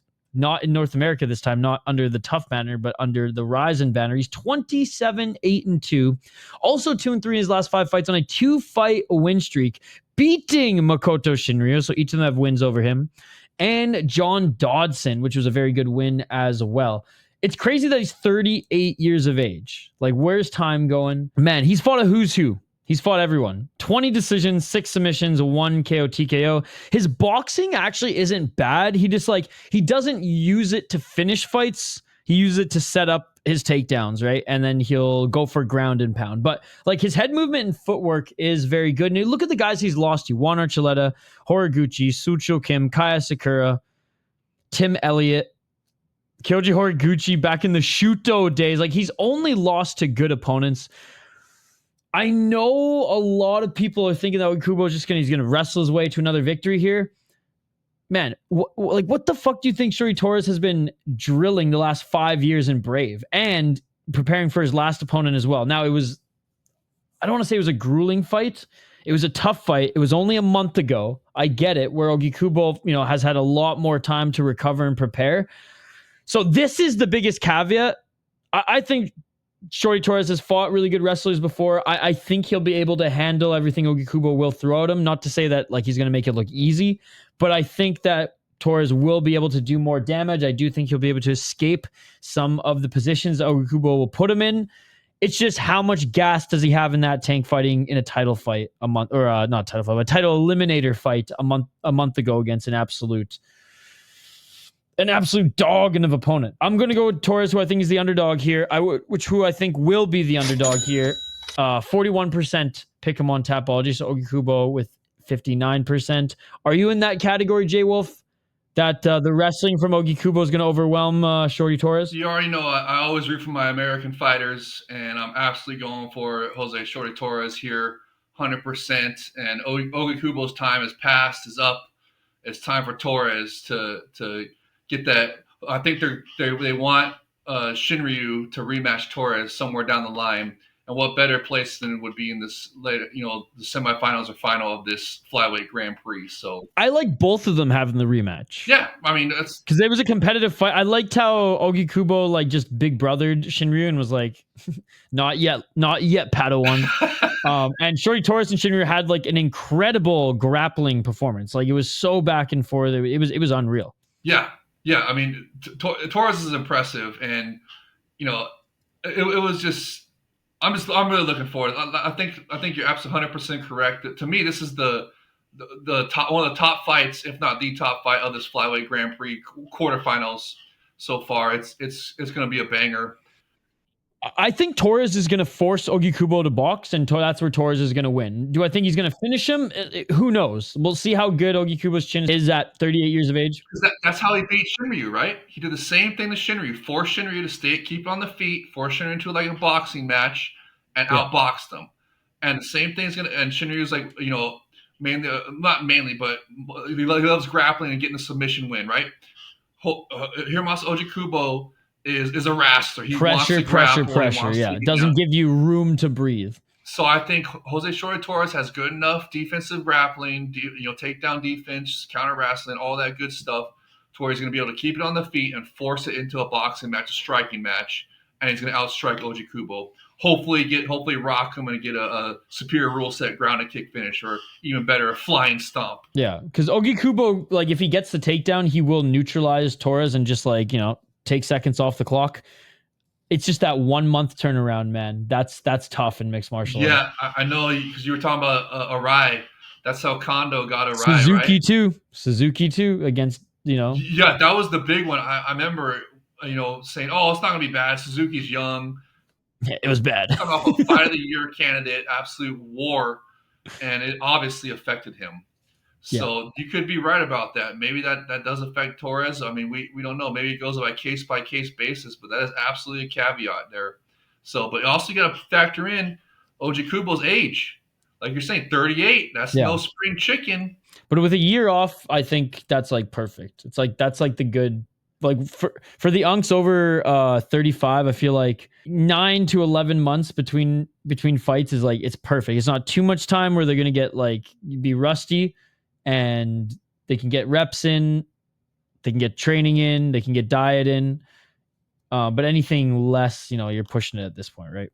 Yeah, and I believe the winner of that bout is going to be facing the winner of Shinryu's bout afterwards, and they're probably hoping that Shinryu wins, and then one of those two guys that beat Shinryu before, they'll get a rematch in the semifinals. So I think that's the storyline they're building into, and that's probably why they matched up Torres and Ougikubo. So just fantastic matchmaking of this flyweight group, all the Grand Prix, this whole card actually, just fantastic matchmaking and storylines everywhere. So it's going to be a lot of fun. Absolutely. All right, let's get to this next one. We got Yuki Ito against King Shaka Zulu. 16-7-1, another Ultimate Fighter alumni who's on the same season as Ougikubo. 3-2 in his last 5 fights. Coming off a loss in a very competitive fight against Kyoji Horiguchi. Actually rocked Horiguchi a few times, but Horiguchi rocked him a couple times and was able to ultimately get the better of him in just the point fighting, the striking at the end in the second and third round, and was able to get the takedowns, ground and pound control time. But Zulu showed that he is here to stay and compete in RIZIN. Before then, got a good introduction into RIZIN, beating Joe Arai, who's always game to fight. And coming into RIZIN, he is currently the EFC champ as well. Now, he's been the EFC champ off and on his whole career. Let's see, he's got 1, 2, 3, 4-time EFC champ. And he's defended the belt 3 times. Yeah, at one point 3 times. And I think just defended it in 2024 as well. Getting up there in age, has been fighting for a long time, 35 years of age, but his striking is funky. His grappling's actually pretty damn good. He's good at scrambling, even if he can get takedown easily with the single leg or double legs, if there's some momentum on them. Is his striking as good or as powerful as Yuki Ito's? That is the question. Yuki Ito, 18-6 as a pro, 4-1 in his last fight. Lost Makoto Shinryu in his last fight. Basically just got out-controlled by Shinryu. I don't think Ito's as well-rounded as a lot of these guys in the flyweight tournament. I think he's primarily a striker. We saw what he did up against the younger Laramie. I loved that fight. I said potential fight of the year, potential fight of the card. Tony Laramie showed that he was tough as nails. In the first round was pretty back and forth, but Ito he just hits so hard, that jab and those straight punches, that it just messes you up, and you lose that rhythm. You lose some pop in your shots, and you start thinking about the punches coming at you rather than the ones that you have to throw at your opponents. And he was on a... And did you see that Laramie got injured in that bout? Yeah. Like Ito injured. That was such a war that Ito actually injured Laramie in that bout. That's why Laramie's not part of the flyweight Grand Prix. Yeah, and he was on a 5-fight win streak before taking on Shinryu. Now, Kondo, whatever. And it was a split decision, which that's actually not a good look for Ito there, being a split decision against Kondo. But at least he got the win. Got a good win against Kiruam. Hey, a win's a win. Beat Ueda. Jianhun Lee was a pretty good win, and then Tony Laramie. Now, were they like elite names? No, but Laramie was a good one, bro. That was I was saying Laramie was a really good one. And Lee, though I don't think is anything special, like he's a good striker and dangerous. So I think we said this in the last like preview prior to the Shinryu fight, like deserved that fight against Shinryu, but I don't think we gave him any chance because you look at him taking on just better opponents. Now, don't really look at Yamamoto's record. Like he's better than his record shows. Honda, I think Honda's very good as well. Fukuda, very good as well. Like punched above his weight class there and ultimately lost. These were way better matchups for him, and he proved that he's kind of like in between, the Hondas, the Shinryus, and the Kondos sort of thing. So I ultimately think, Jay Wolf, that he's punching above his weight class in this one as well. I think Yuki Ito, who is in gambling debt, is the best Yuki Ito. So I kind of hope that he's in gambling debt right now and needs to pay off his bookies, because if so, he's probably going to go for it and will likely try to finish Zulu in the first round. The longer this fight goes, the longer I'll be confident in Zulu starting to pick him apart a little bit more, or just beat him on the ground, beat him in the clinch. I'm going to go with Zulu on this one. Just way more well-rounded. Great performance against Kyoji. He's got power. He's got grappling. I don't know if he's the better striker, but his footwork is tough to prepare for. Ito's powerful. He's got a little bit more of a stiff stance, though, so a little bit more hittable. And he can be out-grappled. So I'm going to bank on Zulu winning this one with the experience and showing that he still has, all the tools to almost beat, maybe not almost beat, but have a competitive fight with Kyoji and hurt him. Nice. Yeah, I'm hoping this one's going to be a striker's delight. Two of these guys are strikers first, and Zulu's Ito. He those losses you're talking about are two guys that are grappling heavy fighters, right? Like Shinryu got him with the grappling, and so this one, Zulu, I would consider a striker more than a grappler, right? So I'm hoping it's going to be a striker's delight, and Ito does better when it's a striking fighter. Like Laramie was a striking first fighter type of guy, right? That's why that was such a fantastic war. So I'm hoping that, I think that's what they're trying to recreate here, is that kind of magic. And Ito seems to do very well in those striking battles. So I'm going to pick Ito in this one. But I mean, Zulu is a tough fighter, bro. I mean, I love his striking as well. If you remember that in that Joe Arai knockout, he had a sequence there where he did like the blood sport Jean-Claude Van Damme, where he does a roundhouse and falls up with the back heel roundhouse to follow it up with. It was just his fantastic. Kicks are nasty, dude. It was fun to watch. So he's a fun fighter, and Ito, like you're saying, man, just absolute fight of the year candidate with Laramie. Just two guys that just put on bangers consistently. So really looking forward to this one. Like I said, hope it's a striker's delight. And I'm gonna pick Ito. I'm gonna go against Zulu. I don't think Zulu's grappling is good enough. Well, I mean, I know it's good, but I don't think it's like at the level like Shinryu or other fighters that beat Ito. So I think Ito's gonna have a good enough defensive grappling, like takedown defense, all that good stuff, to counteract Zulu's grappling and keep it on the feet, keep it standing, and then he'll be able to outstrike him and win the war. So 100%. That's what I'm picking. And Amberly Rose, yes, we love tournaments here. That's two tournaments on the same card. I know. It's just, I mean, like this is such a good card and so much fun. There's 2 Grand Prix on it. I'm reduced to nitpicking little like we're talking about how we wanted to be a 16-man Grand Prix instead of 8-man, and also we wanted the finals to be the traditional Almighty Pride FC style, where they do the same night, one night tournament, semifinals and final on the same night. Well, we got to start calling that Karate Combat style too now. I know. I know. I'm so glad that that's still alive and well. Hopefully, the Epic RIZIN returns to tradition next year with their next Grand Prix. They've done it before, so I don't see why they wouldn't. RIZIN, I don't see why they wouldn't. So I hope they somehow get Dispain in for at least one fight. Oh, I'm sure. Look, they've had guys go back and forth, like Daniel James, that was just part of that Karate Combat. He just fought in Karate RIZIN. Combat's cool with that. Karate Combat has always been cool with letting Exactly. fighters go back and So forth. I don't see why they wouldn't bring Despain in for like. I mean, once they have some tall fighters as well, like they got Ed Polo King. I know he's not as experienced as Despain now, but he's But that would be a fun. That would RIZIN heavyweight fights are more freak show than super competitive, and I'm okay with that. Yeah, and they're building their. That's what the purpose of this heavyweight Grand Prix is this year, is to help build their heavyweight division, and that's why they brought in Ryan Bader. Is for New Year's Eve that's the inaugural heavyweight title. They want to legitimize their heavyweight division. He was the former PFL Bellator champion, and he's really good at heavyweight, and so that the winner of the Grand Prix, if they can beat a Ryan Bader fighter, that's a legit heavyweight right there. So and as they've shown, they don't mind the international fighters being their champion for heavyweight and stuff. So a guy like Sodakin makes a run through this fantastic heavyweight Grand Prix and then beats Ryan Bader. Man, that's going to be a good heavyweight champion right there, inaugural heavyweight champion. And also, what if Ueda takes it all? Then they got a Japanese superstar heavyweight, right? I mean, that's that they haven't had for a long time. So it's just a lot of upside. And then this flyweight Grand Prix that we're talking about right now, they didn't make it 16-man because they wanted to, pretty much, guarantee a Japanese fighter is going to be at least in the semifinals and final.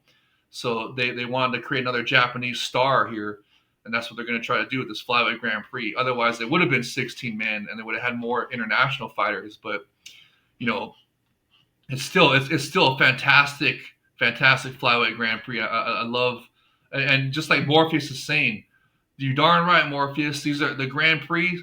That's what we haven't seen since the Almighty Pride FC. And the only thing is that these ones do not have the same one night finals like the Almighty Pride FC did. But RIZIN has done that before in the past, and hopefully they will return to tradition and do that again in the future. Absolutely. Let's keep the ball rolling with this flyweight Grand Prix. We have Alibek Gadzamatov versus Takaki Soya. Now, I've actually been impressed recently with Soya. 13-6-1 as a pro, 30 years of age. Won his last fight against John Dodson in MMA. I thought John Dodson was going to beat up Soya again, but I thought John Dodson was going to beat up Soya, and Soya employed all the martial arts, the striking, the wrestling, the grappling, the ground and pound, and he was able to beat the veteran John Dodson, who for the first time in a little while in MMA, showed his age, showed, that he is a weathered veteran of the game. Before then was on a 2-fight losing streak. Tamirov beat him, no shame in that. Nakamura beat him. Little shame in that, but not much at all. Nakamura is still a really good fighter as well. Soya, traditionally striker, right? But showed that he has those other elements in his game against Dodson. That was actually just a very smart way to fight him as well. 9 KO TKOs, 0 submissions, 4 decisions, 4-2 in RIZIN, 7-3-1 in Shuto. And it was avenging his loss in which he suffered to John Dodson under bare knuckle rules, because their first fight was just straight knucks, and John Dodson beat him. But it was competitive. It was competitive, but John Dodson beat him, and he was able to beat John Dodson in John Dodson's game, right? John Dodson was a Demetrius Johnson away from being the UFC flyweight champion and running that division at that time, but just couldn't get over the hump that was DJ. Not going to fault him for that. So I was very impressed with Soya's last fight. Now, this young prospect, man, is something else. He's Turkish, but out of Dagestan, 5-0 as a pro. And in the last year and a half, 2 years, has been fighting really good competition. Went 4-0 in ACA, 1-0 in RIZIN. Beat Dachi Kitakata in his last fight. Took him to the ground, beat him up early. ACA Young Eagles beat a 5-2 guy, 5-4 guy. So his last 3 fights have been really, really good. And even the 2 guys that he beat in Young Eagles in his first 2 fights, this Nashiev guy had a little bit of steam to him, and he was able to beat him in the 3rd round. And Umarov, he just absolutely mauled. So I've watched every single one of his fights. He's very well-rounded at 24, which is scary. I'm interested to see where the odds lie when they do come out for this one, because it could maybe be a pick 'em with people actually valuing everything Soya can bring. or it could just be in complete favor of Gadzamatov and within fairness, right? But if the odds are very, very high on Gadzamatov, if he's a big favorite, Soya might be a fun upset underdog pick. Having said that, I'm going to go with the Dagestani ACB Rush or ACA Russian background guy. Yeah, 97% on Tapology. Pick him as well. I just think Soya, from a betting perspective, is a good underdog, and there's probably going to be good odds on him because this is Gadzamotov's biggest test yet, in my opinion. No, 100%, and the biggest stage for him as well. So, in the flyweight Grand Prix, all that good stuff. I know he has a RIZIN fight before, right? So he does have big stage experience, but not to this level. Super RIZIN card. I mean, flyweight Grand Prix, one of the featured bouts. So this is going to be. I mean, this is really. I think if he puts on a good performance here, it's potential star-making performance for him. I think he's going to get it done. And, just how can you go against the Dagestani wrestler-based guy? They're just really good fighters. With hands. So it's not like we might just see Alibek just panic wrestle for the single and double leg early, or we might see him actually be able to land some shots on his entries too. So we'll see. Doesn't he have nothing but finishes? Isn't he all finished? He hasn't had one decision yet?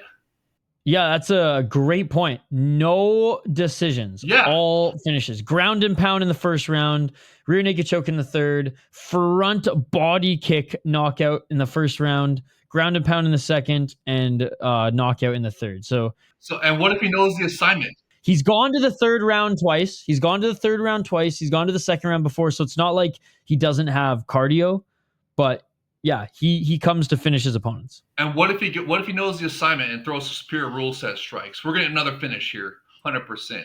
All right, let's get to the final fight in the tournaments. We have Makoto Shinryu up against Ersin Yamamoto. Ersin Yamamoto, like I said, don't let his record fool you. He is a good fighter. It's just like the holes in his game are gaping holes, and they always just seem to do him dirty. Having said that, really good wrestler, not the best jiu-jitsu guy.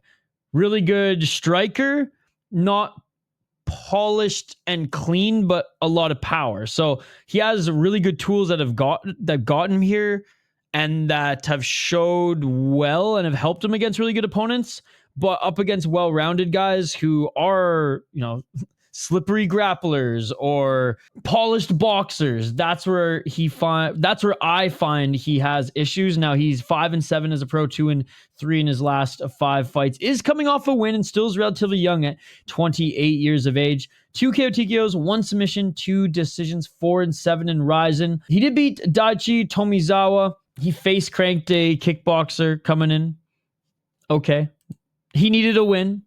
I'll give him credit. Before then, lost to Shibata via knee bar, lost to Fukuda via doctor stoppage. Does have a good win against Yuki Ito. I will say that. I was going to say good win against this American. At the time, his record was pretty good win, but not necessarily the best win there. So that's just the thing. It's like there's flashes in his game, but I just don't trust Ersin Yamamoto, especially up against Makoto Shinryu, who may have one of the easier first round matchups, right? Other than, I would say anyone who fights Kondo has an easy match. I would say that I just can't stand him. I just can't stand him. But I think Motoya and Shinryu easily have the easier matchups out of the 4. But having said that, Shinryu still could get cracked and he still could be controlled. Now, I think Yamamoto's path to victory is probably keeping this on the feet, but even then, Shinryu's boxing has gotten a lot better over the last few years too. 19-4-1 as a pro for the former Cage Fury FC champion here in North America, and the former Deep champ as well. He's been winning 1, losing 1, winning 1, losing 1 in his last few fights, 3-2 in his last 5, coming off a good win against Yuki Ito. Now, MMA math doesn't exist, but still, he was able to expose the grappling defense of Yuki Ito and was able to just get the better of him and actually strike with him as well. Lost a close decision to Torres Looked good against Hayashi, which a lot of people were saying, "Oh, he should have beaten Hayashi easier." Well, Hayashi was no joke, 8-2 coming into deep, and maybe Shinryu was fighting at 80%, like wasn't actually going balls to the wall in that one. How that fight went is open to your interpretation. I still think he won 2 out of the 3 rounds. I know the fight's judged as a whole, but just for context, lost to Ougikubo, no shame in that. Got out wrestled by his former mentor, and then lost to Kyoji Horiguchi. Just was not ready. Just wasn't ready for him at that time. I think Shinryu wins unless Yamamoto gets a lucky. I know anything can happen in this sport, but if Yamamoto gets a lucky punch to crack him, maybe he wins. I think Makoto Shinryu, even if this stays on the feet and they tag each other on the outside, I think Shinryu will be able to be okay. He will find some leg kicks. He will find the takedown. And even if he doesn't find just like the straight double leg or single leg J Wolf, he'll get that body lock and try to climb up on his back and go full backpack. So I feel like Shinryu is probably will be the huge favorite in this one. And yeah, only 1% going Yamamoto's way. I agree. I think Shinryu is the dark horse of this tournament, probably the one that they want to win, because he's like probably one of the future, like that they were grooming for a while to be. They're putting him right in the fire, feet first against tough competition, trying to groom him to become their flyweight star basically of the new era. And they did the same thing to Ersan Yamamoto as well. They threw him right into the fire as well against tough competition. So, but I just think, Ersan, he's got excellent wrestling, Yamamoto family. It just, but, Shinryu is just, his grappling is just, he's a more complete fighter, better grappling. And to me, I think it's going to be a grappler's delight. We got Ito and Zutu are hoping going to be a striker's delight. This one, Shinryu and Yamamoto is probably going to be a grappler's delight. And I think Shinryu just has a better grappling. He's going to, just get a submission. Yeah, Shinryu is definitely a fighter they were trying to develop into the next flyweight, star, basically. And he's got excellent grappling, and Yamamoto is a wrestler, so I believe it's going to be a grappler's delight. I just think Shinryu is just a little bit better of a fighter. He's going to win this one, probably hopefully by this submission. And then, we got Ito Zulu for the striker's delight. And we got Gazimadov, Soya, hopefully going to be a superior rule set finish of the night because Gazimadov's a finisher. And then this one, Shinryu Yamamoto is hopefully going to be a grappler's delight with the submission of the night in this one. All right, let's get to this next one here. We got Ji Young Yang against Tatsuya Ando. And this one honestly could be either knockout of the night, or if they don't knock each other out, could be fight of the night. 15-4-1 for Ando. Had a tremendous upset knockout, or well, not knockout, but knocking down Gesanzade to get that rear naked choke, submit the guy who was supposed to be out grappling and submitting everybody. Ando looked so good on the feet, looked so good finishing him on the ground in that one. And I'll say it, I did not think Ando was gonna win that easily in that last one. He's 35 years of age. He's on a little bit of a run now.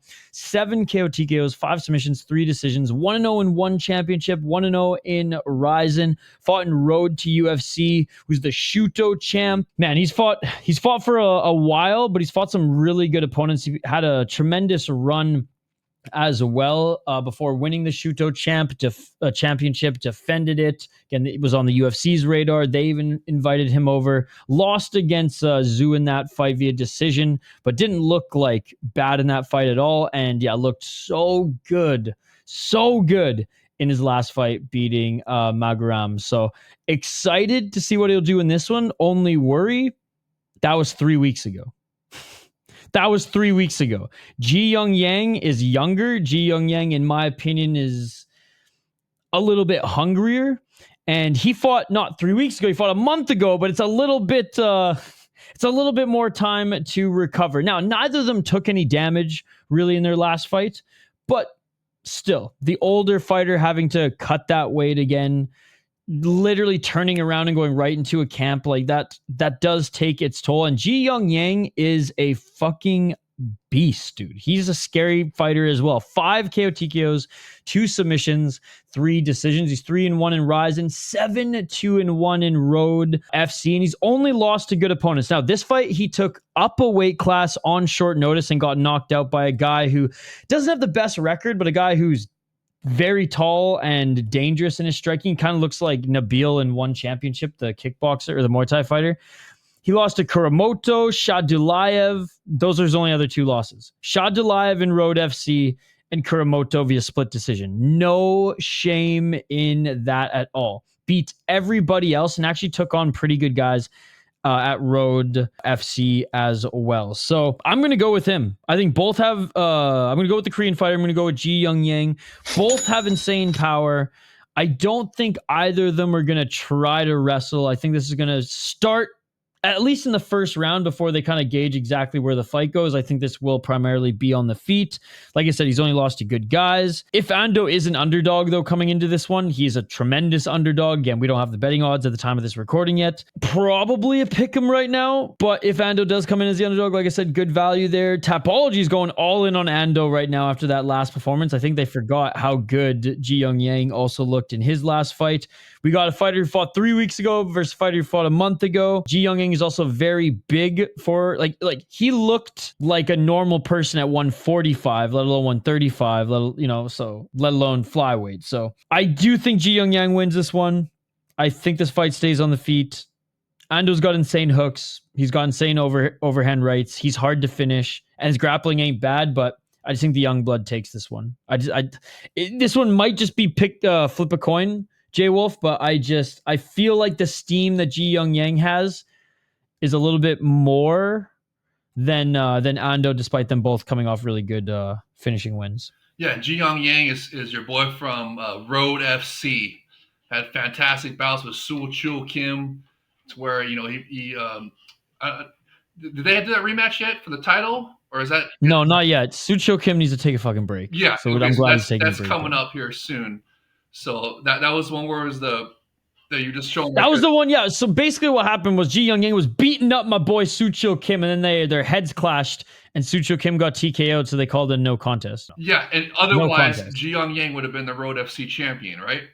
So the guy's a good fighter. Road FC is a great Korean promotion, and he's shown some great fights already in the Epic RIZIN, and but Ando as well. I mean, just sensational performances from him. I think you're right. This might be one of the fights of the night right here. This is absolute banger on paper, and it's just I'm really looking forward to it. And with 18 bouts, 18 mixed martial arts, superior rules set mixed martial arts bouts, some of these guys better know the assignment. We better see some superior rule set strikes on this, and this is definitely a candidate for that here. We better see some grounded knees, some grounded kicks and stomps. I mean, I want to see it all. And who do you have winning in this one? I'm gonna pick. Man. Everybody's going with Ando, and you're going with Ji Young Yang. It's so hard to pick. Did you say this was a pick'em? I 100%. I don't know. We don't have the odds. I bet you it is going to be a pick'em because this is a real hard Tapology says no. Tapology's going with Ando, over 70%. Yeah, but we don't have the betting odds. You say he just fought 3 weeks ago, but Ji Young Yang fought. Yeah, that's why Tapology. That's why I hate even bringing it up because there's just a bunch of fucking idiots voting on it. So, this is a hard one to pick. I bet you the odds are going to be a pick'em, and man. I don't want to pick against Ji Young Yang, but I really was liking Ando's performances.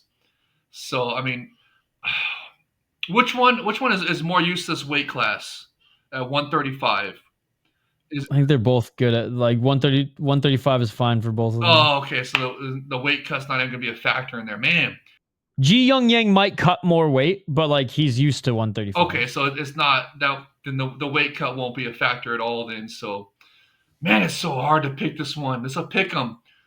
Man, I want to agree with you about Ji Young Yang, but I've just been so impressed with Ando. I'm going to go with Ando just because of his recent performances. It's just been very impressive, and he's been beating really tough fighters. So that's who I'm picking. All right. I like it. Let's move on to the next one where we have Mori Suda against Noru Narita. We don't have to spend too much time on this one because it's pretty much going to be a one-sided fight here. Noelle, 17 years of age, 2-1 as a pro, but 4-1 in her last 5 fights, including amateur. She's fought special rules bouts, or custom rules bouts, amateur, and a little bit of pro now. So like, she's not a nobody, but like she's so far behind her opponent right now as far as development. She did go 2-0 as an amateur, 2-1 as a pro, and 1 in a grappling match as well. So does have okay grappling. Hands leaves a lot to be desired as she's still getting better. She's fucking 17 years old. Mori Suda, 20 years of age, but has had a lot more experience in the 3 to 4 years more of training than and experience than Narita's had. Suda 13-6-0, 4-1 in her last 5 on a 3-fight win streak. She's a grappler as well. Though they're both good grapplers, or they're just both grapplers, she's way better. 9 submissions, 4 decisions. Has gone 6-0 in deep, 6-5 in deep duels, and 1-0 in RIZIN. Now, she started off not being too good. She looked really bad in her first 2 fights. Then started to put it together, beating girls at her own level, beating some cans, fought, and in fairness, worked her way up to fight Oshima for a title in deep. Didn't get it done. Oshima just way better. Went back and started to challenge herself a little bit more on deep against better competition. Got some good wins, lost a few as well. Fought Siwon Park in Black Combat. Siwon Park was able to get the better of her. And then since then has gone on a 3-fight win streak against very good opponents. In Lee, who was 5-6, Kamise, who's 4-1, and the most impressive, Hamasaki, who was 25-6. So I think Suda submits Narita probably within the first round. Yeah, I'm definitely gonna agree and go with experience over the youth in this one. Although deep versus Shuto, by the way, we got the deep fighter versus the Shuto fighter. But and also, it's the year of the Unk, right? You're saying about how the older fighters all have been beaten. Yeah, but I mean she's 20. Prospects. But I mean she's 20. Yeah, so we can't really call her an aunt. Yeah. So the college chick versus the high school girl.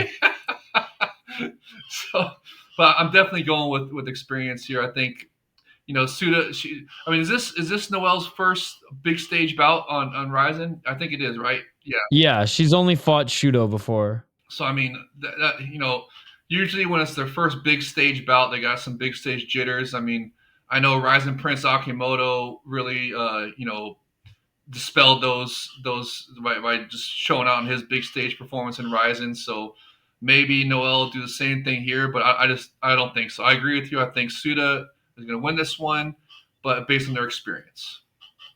All right, next one here. The second Pitbull camp fighter to be fighting on this card. The second Pitbull brother to be fighting in a span of 2 weeks here, as Patricio got his first win in the UFC last week. Patricky, signing a multi-fight deal with RIZIN, is making his debut on Super RIZIN.4 against not an easy opponent in Shunta Nomura. Nomura versus Patricky Pitbull. Patricky, absolute legend, longtime Bellator fighter like his brother. I will say that Patricio out of the two was the better of the two, but Patricky, like no joke, was still very respectable. Though both of them are in their late 30s now, Patricio still has a lot more gas left in the tank, whereas Patricky he's weathered at this point, and it's starting to show. His last fight, split decision loss against Bruno Miranda.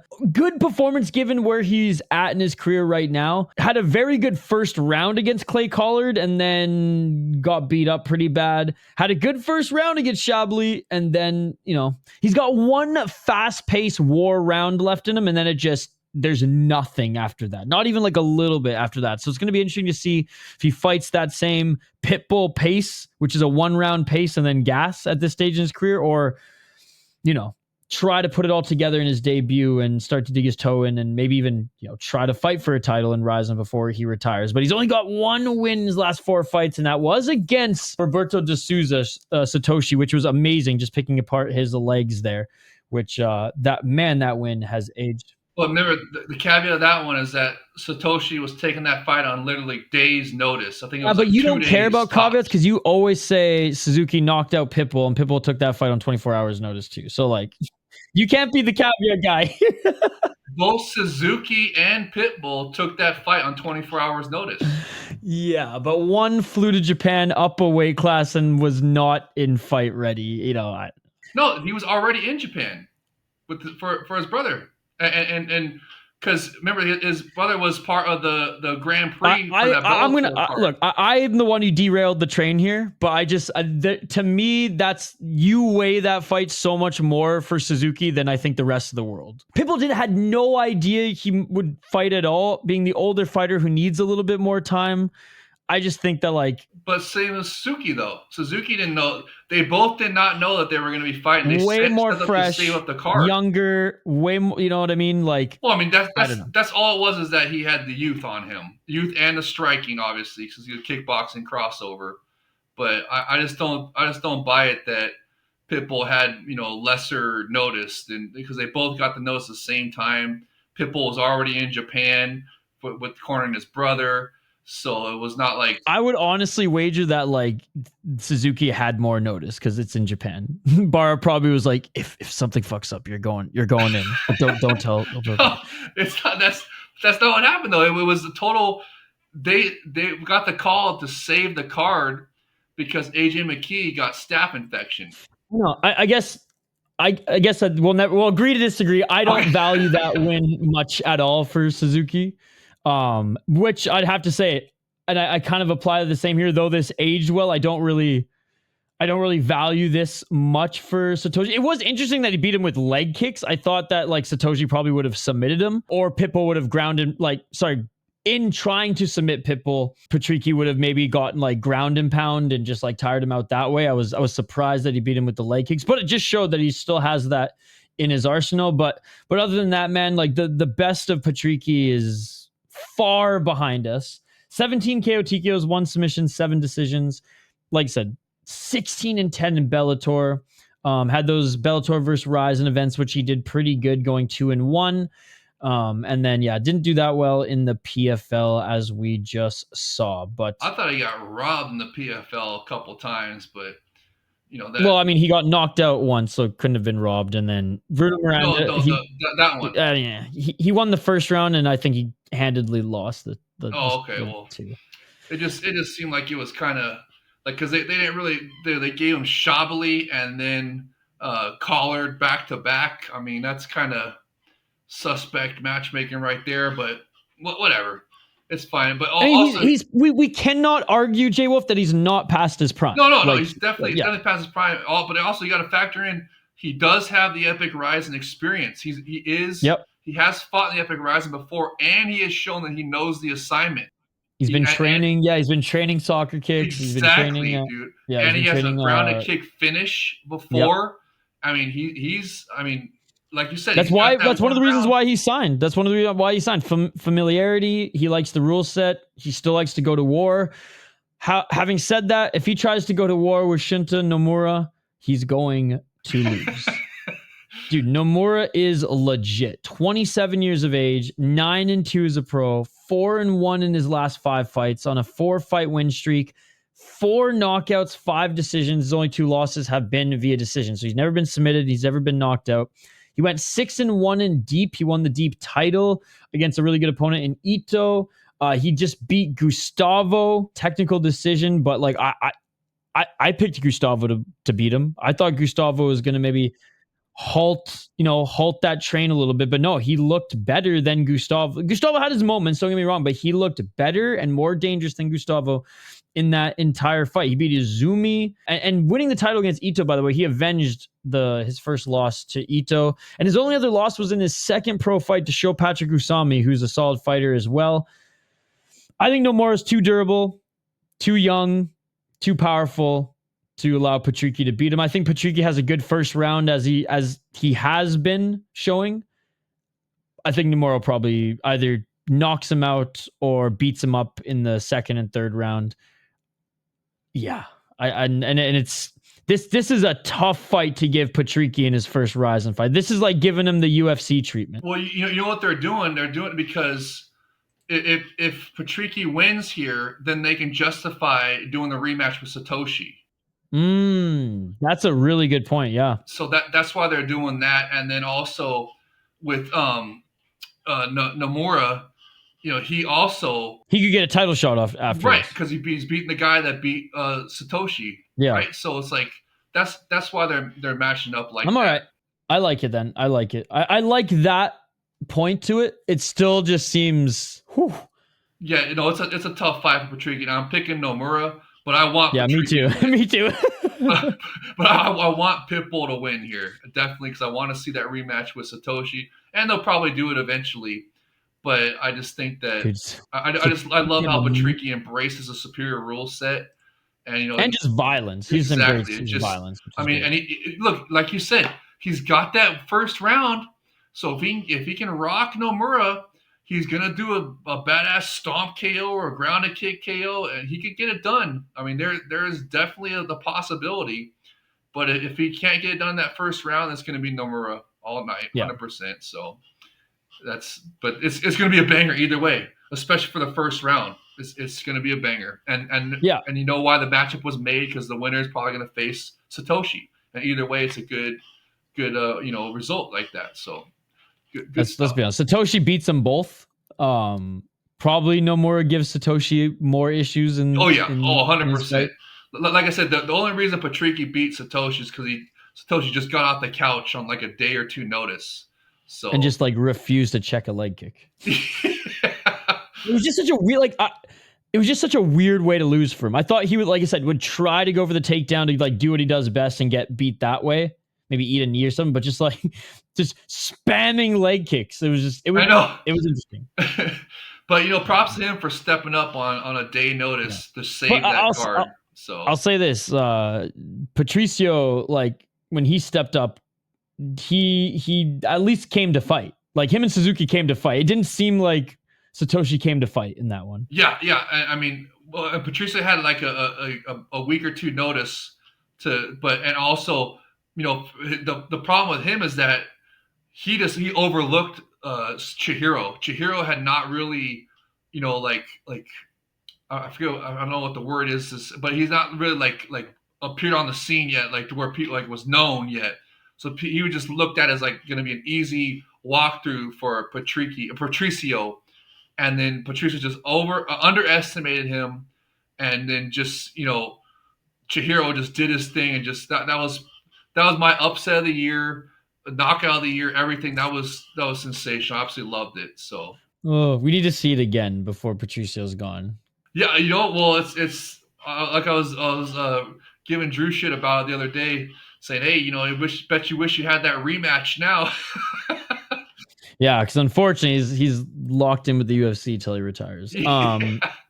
All right, next one here. We got Masanori Kanehara against Yaman Ren Sugiyama. Now, this one, this one's interesting because Yaman showed that he can fucking fight MMA. In that loss against Doubtbeck, he defended takedowns. He rocked Doubtbeck at some points. I mean, that was one of the best fights that we had seen in a while. I mean, you could throw it into the mix as fight of the year candidate. You could definitely make an argument for it. It was unreal. And though Yaman lost, though he did get beat up quite a bit by the third, he held his own.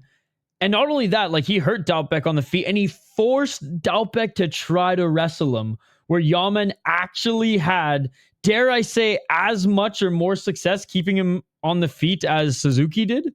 Like, it was very impressive to see his underhooks and his ability to stuff takedowns. Now, with momentum, single leg and double legs, with a little bit of a running start, sure, maybe the momentum would have been obviously in Doubtbeck's favor. But long and the short of it, was very impressed with that fight, even in the loss.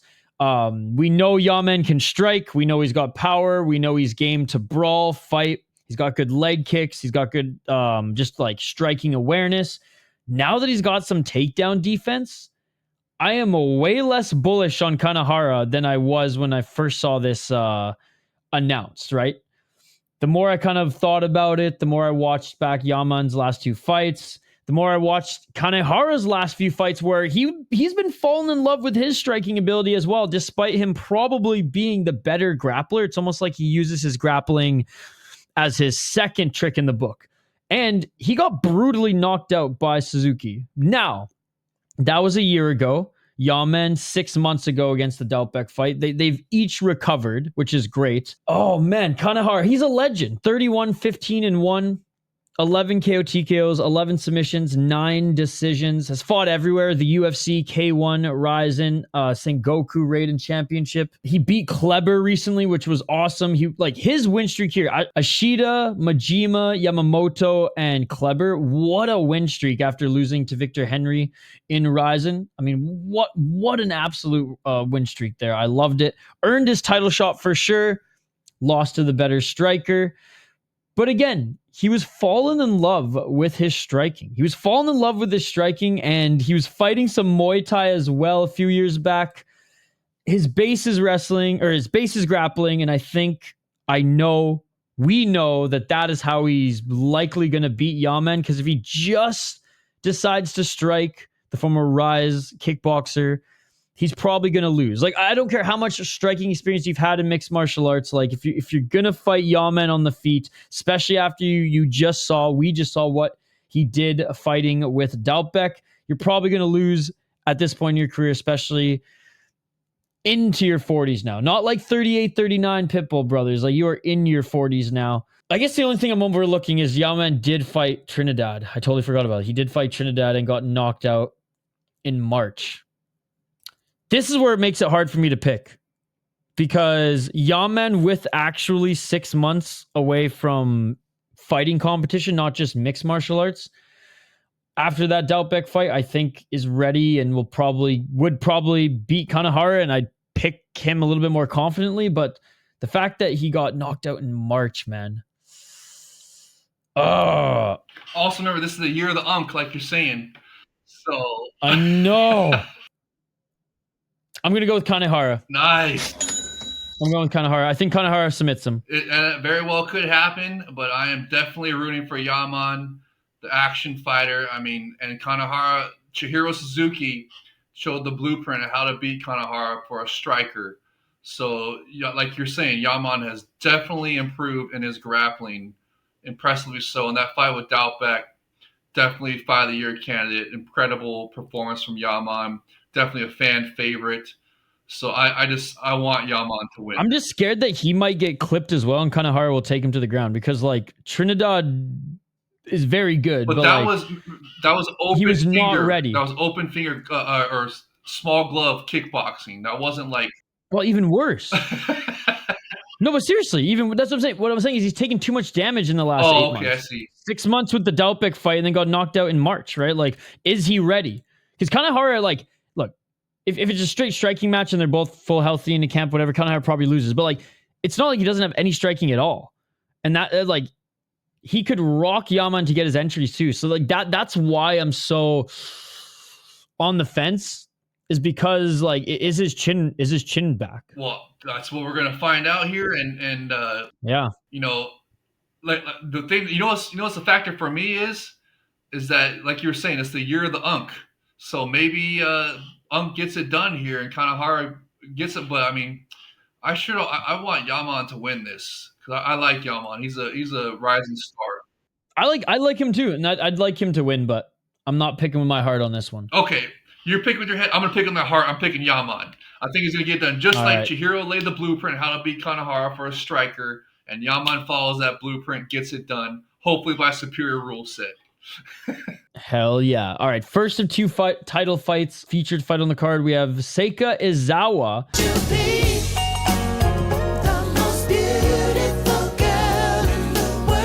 Here to avenge her husband's loss. She was like, motherfucker made me watch the kids while he trained and lost in embarrassing fashion. I'm here to hold up the Izawa flag, ladies and gentlemen. Undefeated Seika Izawa. My friend Idaho Skatesman says she is the greatest fighter on the planet, male or female. She's the best. Seika Izawa, 27 years of age, up against Yu Jin Shin. It sucks that Seikazawa's not going to be in a, well, on paper anyways, because anything can happen in the sport, but on paper in a exciting or challenging title defense. But hey, Yujin Shin was ready, and she's on a 3-fight win streak as a pro. She's on a 5-fight win streak if you include modified rules MMA as well. And she also had an impressive amateur career going 4-0. So she's never lost in the sport.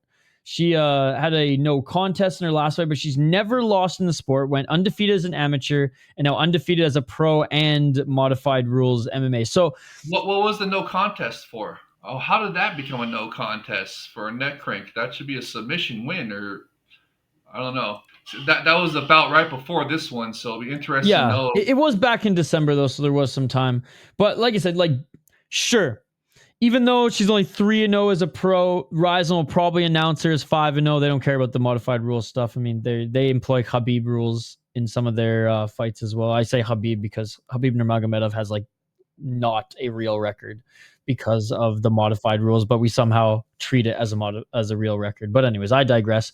Despite being only 3-0, I understand why she's getting a title shot. She is on a win streak right now, and she just hasn't lost in amateur, modified, or pro yet. Let's be honest, Seikazawa is going to fuck shit up. She's going to hit her with bigger shots. She's going to get the takedown. She's going to submit her however she wants. Armbar, Kimura, back mount strikes, rear naked choke. 5-0 in deep duels, 9-0 in RIZIN. She's so fucking good, man. She's so fucking good. Yeah. However she wants to submit Yujin Shin, she will. But also, I remember Yujin Shin is also, she's about the same height as Seikazawa. So, you know, a lot of times Seiki has, size advantage over her opponents. True. So it's going to be interesting to see how she deals with someone that's about the same size as her. Speaking of size, I remember she came in like fucking 10 pounds overweight, I'm pretty sure. Oh, is that what it was? I'm pretty sure that's what it was. Now that you mentioned size, I'm pretty fucking sure. Let me look. So that means even though they're not showing the weight here. I'm pretty fucking sure. So even I'm though like she won by 90% neck crank, sure. she got the no contest because she was overweight. Oh, okay. 10 pounds. It was like 10 or 15 pounds, dude. It was insane. It was like, yeah. And you could tell Road FC gave her shorts that were like 2 sizes too small in that one because she was like, I don't know, man. She's drinking too much soju, eating too much bulgogi. I don't know what it was, but yeah, that's what it was. I was like, what the fuck? Okay, so it was like 10 or 15 pounds. Dude, it was insane. So that's better than losing by neck crank. So she sure, but like, come on, Fatty McFatty, like lay off the cheeseburgers. But you know that's a good sign because that means that Seikazawa won't be able to size bully her, right? So it's gonna have to be. That's kind of interesting. I didn't know that she was that big of a girl. So that adds an extra layer of intrigue to this bout, whereas before it didn't really have that much for me. I just thought it was gonna be like an extra layer indeed. Yeah. I thought Seikazawa was just gonna run her over. Man, she still might. She still is, dude. She still is. Like, but it's interesting that Yuji Shin is a big girl herself. So she's not gonna be. But the skill is so vast, in my opinion, between them that like.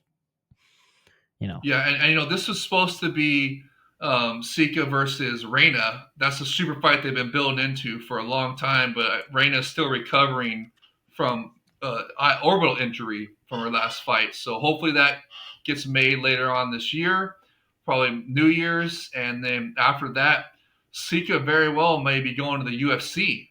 So for all your listeners, you could be watching a future UFC contender right here. So I hope they bring in atomweight though, man, because like at 125 she's gonna get murked. But 115 she'd go to. Does the UFC have strawweight? Right, but even at 115, I think if they have 105, Seikazawa kills everyone. Oh yeah, 100%. But you know, she is a big girl to where she would be able to move up, I think, and have some success at 115 pounds in the UFC, which is probably what the plan is for her. But first is first, and that's she's got to get through Yuji Shin here, then do the Reina super fight at New Year's Eve, and then she can go to the UFC. I can't wait for Seikazawa to go to the UFC undefeated after beating your girl Reina. It's gonna be unreal, dude. Striker Queen Reina is gonna end. Striker Queen Reina is gonna get submitted. But that will be a fucking super fight, and I can't wait because both of them are the two best girls to come out of Japan in the last 10, 15 years. And they're not only the best two girls come out of Japan, they're some of the best girls on the planet. 100%, absolutely. I mean, Striker Queen Reina, just unbelievable striker, and then Seguizawa, just unbelievable, all around mixed martial artist grappler. It's just going to be just an absolute banger. That's what they've been building up to for years. So it's going to be a legit super fight. And I could easily see that being one of the featured fights on the New Year's Eve card. So that's going to be loaded as well. And I'll hopefully be there. Knock on wood. I'm going to try to go to Japan for that. Nice. I'm going to try. If not, then I'll just hit up a bunch of deep shows in January. Co-main event, last title fight on the card, and another fighter who might stamp his ticket to the UFC if he has an impressive win here, because that was kind of the rumblings last time for Naoki Inoue, who is the bantamweight champion right now. 19-4 as a pro, 4-1 in his last 5 fights on an impressive 3-fight win streak, beating Shoko Sato, Suchio Kim, who he finished, which is huge, and then Yuki Motoya. Now, it was a narrow split decision, but he still was able to beat Yuki Motoya, not without a back mount or two, a backpack from Yuki Motoya, not without Yuki Motoya reminding us how well-rounded he actually is and how good of a striker he actually is. But having said that, Inoue, damn good wrestler, damn good grappler, and I would say in the last 2 years has elevated his striking to a point where he's just like a well-rounded champion. 19-4 as a pro, taking on Ryuya Fukuda, who Fukuda's very good. I would say he's a way better striker than he is a grappler. And if you look at his losses, they're to really good, well-rounded MMA fighters or grapplers. Now, he's on a 4-fight win streak. I love that he's getting the shot at the title here, 4-1 in his last 5 fights. 12 knockouts, 1 submission, 12 decisions, 3-0 in RIZIN, 11-3-1 in Shuto, and 9-2 in Deep. And he's actually the Deep champion. He actually defended his Deep title recently against Ushiku. Very good fight, and he won the belt against Takizawa. Absolutely murked him in the first round. It was awesome. And his only other recent loss was to the guy who Shorty Torres lost to, who's now going to be fighting... why do I keep forgetting his name? Who's going to be fighting Mokaev. So like no shame in losing to him, but he's a very well-rounded fighter with a grappling base. But it was cool to see him actually fight for the Neza Fighting Championship. But before then was on an insane freaking win streak where he beat Yuki Ito actually on that streak. Watanabe, Uda, Honda, Yamamoto in Deep and RIZIN. And his other 2 losses, Shinryu and Taira before then. So like elite grappler and wrestler, elite grappler, just a fucking Braves probably new champion because he honestly is probably going to finally beat Mokaev. Like he very well could. So and look at his win. Ushiku, is that the former RIZIN champion, Ushiku? Yep. Yeah. Yep. So great win against Ushiku and Ashizawa. We figured it would be a striking affair, and he beat Ashizawa. He made Ashizawa not even look like a kickboxer. He made Ashizawa look like a cardio kickboxer in that fight, right? So very impressed with Fukuda's career. I really love this fighter, but what is his gaping hole of a weakness? Wrestling and grappling, well-roundedness.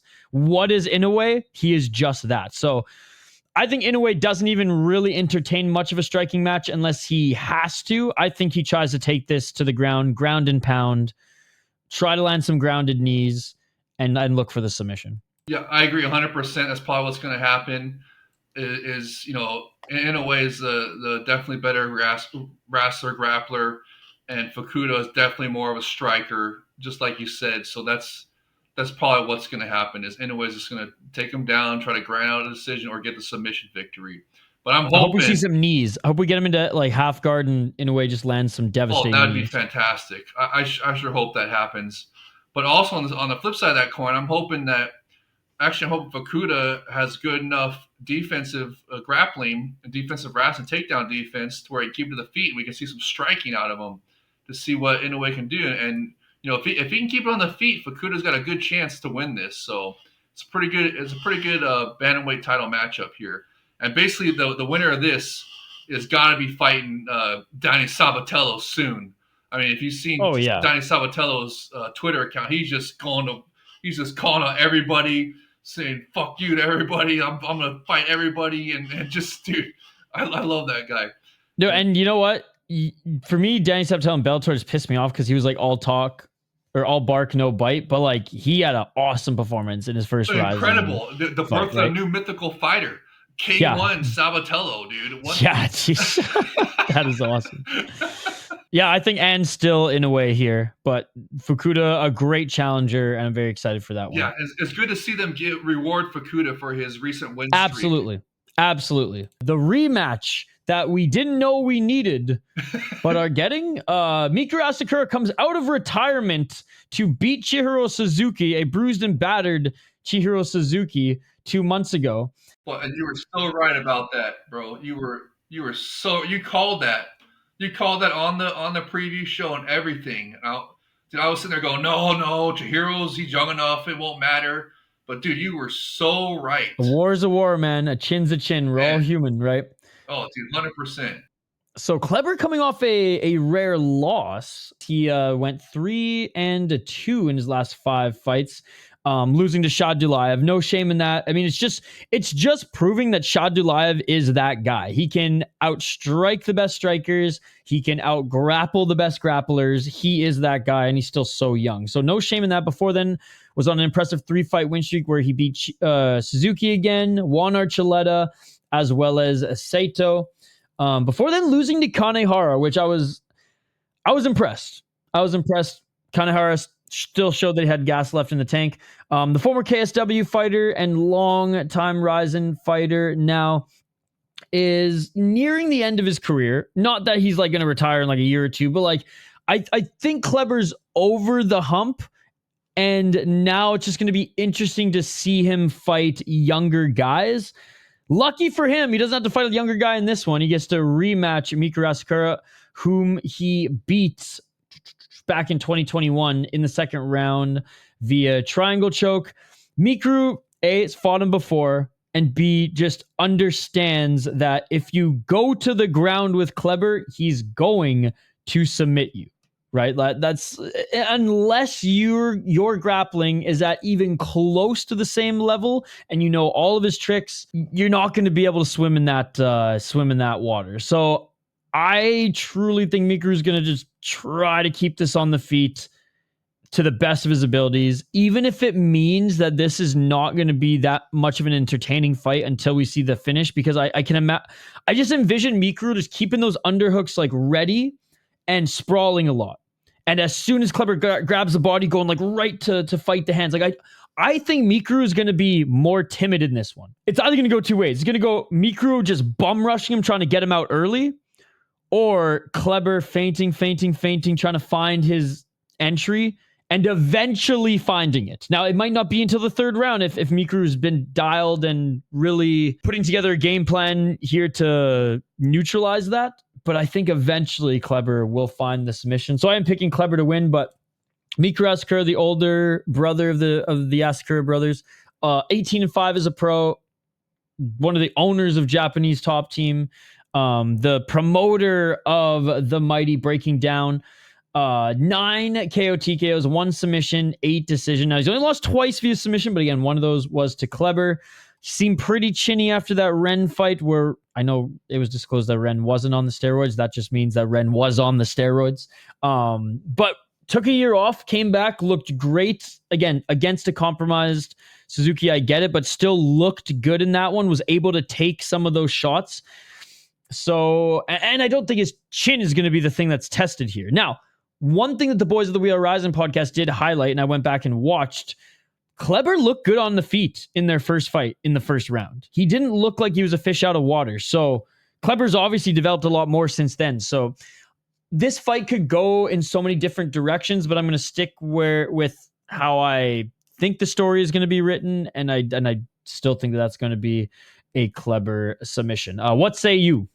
You know, I I agree, but I want to disagree because I just want. I mean, Mikio is such a huge star for them that, and a win over Kleber would just, I mean, take his star status into the next stratosphere, and it just, I mean, it'd just be an incredible, you know, cap to the night basically for the Japanese fans. So I'd really like to see Mikio get the win here. And he has the experience. He knows what he needs to do. Like you're saying, he's got to stay off the ground.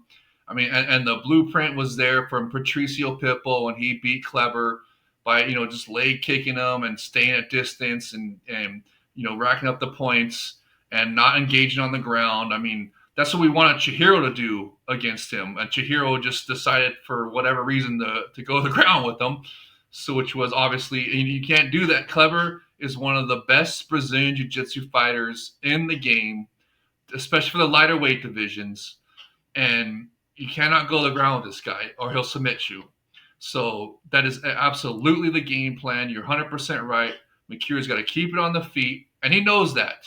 He knows that. So I'm expecting 29 submissions for Kleber. Yeah, the guy's 29. 2 KO TKOs, 3 submissions. Dude, he's incredible. He's an incredible Brazilian Jiu-Jitsu fighter. Like I was saying, for the lighter weight classes, he's one of the best, if not the best. Him and Satoshi, they're from the same camp, and they're just otherworldly on you know, Brazilian Jiu-Jitsu on the ground, and just incredible grappling fighters. So just, and like you're saying, in his previous bout, Kleber did get knocked out viciously by Shadalayev. So and that was only 2 months ago. That was only 2 months ago. Exactly. So maybe his chin has cracked. And, you know, just because he was showing some good stand-up with Mikio before years ago doesn't mean that was the first time, by the way, he's ever been cracked and finished via KO TKO. First time in his career. So what if that, even in KSW, he wasn't cracked like that? What if that was the one that cracked his chin? Because he is getting up there. He's 35 now, right? And we know Father Time is undefeated. And eventually it's got to come for even the best of them. So what if that was it? So what if that? Yeah, no, and I that very well could be it. That's why I'm like, I don't know if Mikio's going to bum rush him early and try to crack that chin again, or if Mikio's going to be more on the defensive and just not get submitted. You know what I mean? Yes, that is exactly. I mean, you're probably absolutely 100% right. It's going to be either or, and we don't know what. It depends on what his game plan is going in. And I mean, you know what? What if he does he should do a combination of both. He should try to go for it early. And if he cannot get the knockout early, then he should go into the defensive mode to not get submitted and just stay back and use the Patricio Pitbull strategy of just staying back and kicking out the legs and you know, scoring points on the stand-up. Because he'll be able to outstrike him, I believe. I don't think that Kleber has got, you know, the striking, even though he has, like you said, he has developed more, but still. It's not on the same level as Asakura. And he understands that he's 35. He just got his chin cracked by Shadalayev. So I don't think he's just a couple months ago, like you were saying. And I think he wants back to the title one more time. So he's like, I'm not going to go 2 in a row losses. Yeah, so he's not gonna. Only the scale can beat me to make it 2 losses in a row. Exactly. So he's not going to take risks striking with Mikio. He's going to try to go for his grappling. Going to try to do takedowns. Try to get the submission, which is his bread and butter. So Mikio's got to be ready for that. He's freaking got to be. He cannot make the same mistake Chihiro made, otherwise he's going to lose. So this is a really. I mean, my heart. Who are you going with, though? Who are you going with? My heart wants Mikio to win, but my head, I'm going to pick Kleber. Kleber to win. I'm going with Kleber too. Yes, there we go. Hopefully it's by decision and not just, you know, career-ending submission. So we can see Mikio back. Look, man. Yeah, my thing is ultimately to conclude this last fight segment is that Asakura has good takedown defense, but not good enough to force the fight on the feet with Kleber. Well, we'll see. I mean, you know, Kleber it can be done. Kanehara showed it, so you know it can be done. That is true. Kanehara did show, and then also an older Kanehara. If Mikio was able to pull this off, Well, either way, he's going to have to fight Ren again for the last match. They have to do that rematch. That's going to be and they better make it last man stand. Like they better have unlimited it rounds. is. It's going to be. It was last Good, time. because or else it's as dumb as the BMF. No, it's not. The BMF is a gimmick. There's no specialty rules. Because the BMF, honestly, as much as I love Max Holloway and he's a fucking gangster, like he is not the BMF champ right now. Jack Della Maddalena seriously. Jack Della Maddalena is the BMF champ right now. Why that belt isn't lineal blows my fucking mind. It's ridiculous. Right? It's such a bad gimmick. Yeah. But this one. But if you do unlimited rounds, yes, 5-minute unlimited rounds, that is the last man stand. That is a fucking savage. Absolutely, belt. and that's why the last man standing belt that Ren has right now, that he won from Mikio in that last man standing match. That's why it's not a gimmick, because it has. We need that rematch. We need that rematch. Based on the 2000 Almighty Pride FC Grand Prix, where they did the 90-minute match with Sakuraba and Gracie, where they went 90 minutes, unlimited rounds. Gracie had to throw in the towel, all that good stuff. Sakakibara saw the Sea of Epic Rise and wanted to recreate that magic. That's why I made the last man standing belt for unlimited rounds, unlimited time. Excited. So if Mikio wins here, think of how big that's going to be for New Year's Eve. Oh, New Year's Eve, or they just they do an early Super RIZIN 5, and they do that one there. So yeah, because they're already booked into the new year. They're already booked into January. So like, this would have to. I mean, they could always just sneak it in, but I would think that they make it Super RIZIN 5. Very, very well could be. Because if they get, it depends on what Ren does have to fight soon. Ren has been on the shelf for a while too. So. Well, it's because he had an injury. Remember, he got a knee injury, so he's recovering from injury, just like Reina. Okay. Reina was then let's she say had a horrible injury. Then we might. I mean, it'd suck to see it like next year, but maybe in the spring. Well, it depends on. I mean, we'll see. I think both the Sekizawa Reina matchup, super fight, and the Mikio Ren 2 last man standing rematch. I think both those could happen on New Year's Eve this year. I think the doctors, they'll clear them by then, and I think that could happen. And if Mikio can win this match with Kleber, it just make it just. I mean, dude, they're gonna sell 40,000 plus again. It's gonna be absolutely massive, dude. It's gonna be massive. So that's that's what I hope happens. Well, that's gonna do it, J Wolf. We're 2 hours and a half into this show. Man, I'm not surprised, especially given that there's this many fights on the show. Yeah, hey, there was 18 superior rule set bouts. I know we actually did pretty good. We actually did pretty good. We didn't go on too many tangents. tangents. No, we kept it good. I mean, and but you got to consider, dude, 2 Grand Prix on this. I know. 18 superior rule set bouts. I mean, a potential late replacement for RIZIN Prince Akimoto. I mean, we did good keeping it to 2.5 hours. That's going to do it, ladies and gentlemen. Thank you so much for watching. Thank you so much for those who joined us on the recording and stream of this. Exclusive members, if you want to be part of the chat and the recording of these podcasts that we post for you on this channel, consider becoming a member. But J-Wolf, where can the folks find you? How can they get into the RIZIN Discord? Yeah, you can follow me on Twitter or X at JAYYOLF1. It's misspelled on purpose because that was my screen name way back in the day of when I first started posting in the mid-2000s, because there was like a million other J-Wolfs. I didn't want to be J-Wolf, a bunch of numbers. So I just misspelled it. And you were saying that I should just keep it that way instead of spelling it correctly with an underscore. So I'm going to keep it that way. So it's JAYYOLF1 on Twitter. And it's easy to search everything. If you're a real person, I follow you right back, especially if you're a mixed martial arts fan. I love talking and conversating with you guys. Oh, there it is right there. Thanks, bro. Yeah, look at that. And it's that's from the Almighty Pride FC 2004 Heavyweight Grand Prix poster.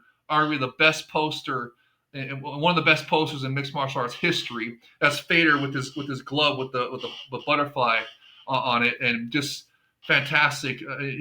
The poster game for the Epic Rise in Japan is just, dude, it's unrivaled. Like I said, only other Japanese promotions can rival it.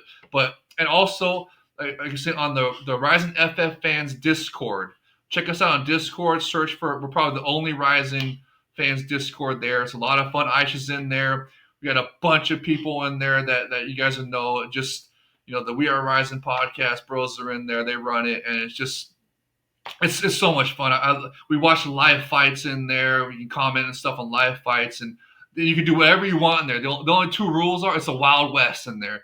The only two rules are is that you can't be racist and you cannot post illegal links. That's it. Everything else goes. You can troll, you can talk trash, you can do everything. So it's just come join us in there, and yeah, just and right here at the City Life Project, and also on the We Are Rising podcast. I got Drew let me do a cameo to talk about because he knows I love the Grand Prix, so he let me do a cameo to talk about the Grand Prix. So you can check that preview out as well. But right here at the City Life Project, the best podcast preview, the best podcast period. This is the most fun. I just gotta thank you, Aisha, again for having me on here to talk about the Epic Rising Fighting Federation. It's so much fun, brother. And shout out to your fantastic the commenters. It was so much fun doing this breakdown with you guys, doing this preview with you guys, and answering your questions in real time and talking about this Super Rising 4 card, which to me is, dude, I'm so excited to watch this with you guys. It's to me, it's the card of the year so far. It's the card of the year. We got 18 superior rule set.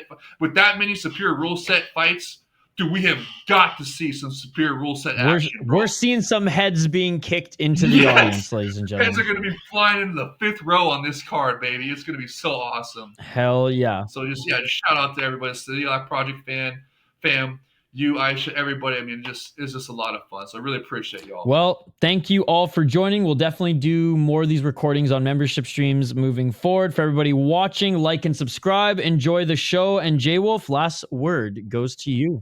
You know what we're talking about? We're talking about the almighty Pride FC when we say this, and that's Pride never die. Pride has risen, and we out. Peace.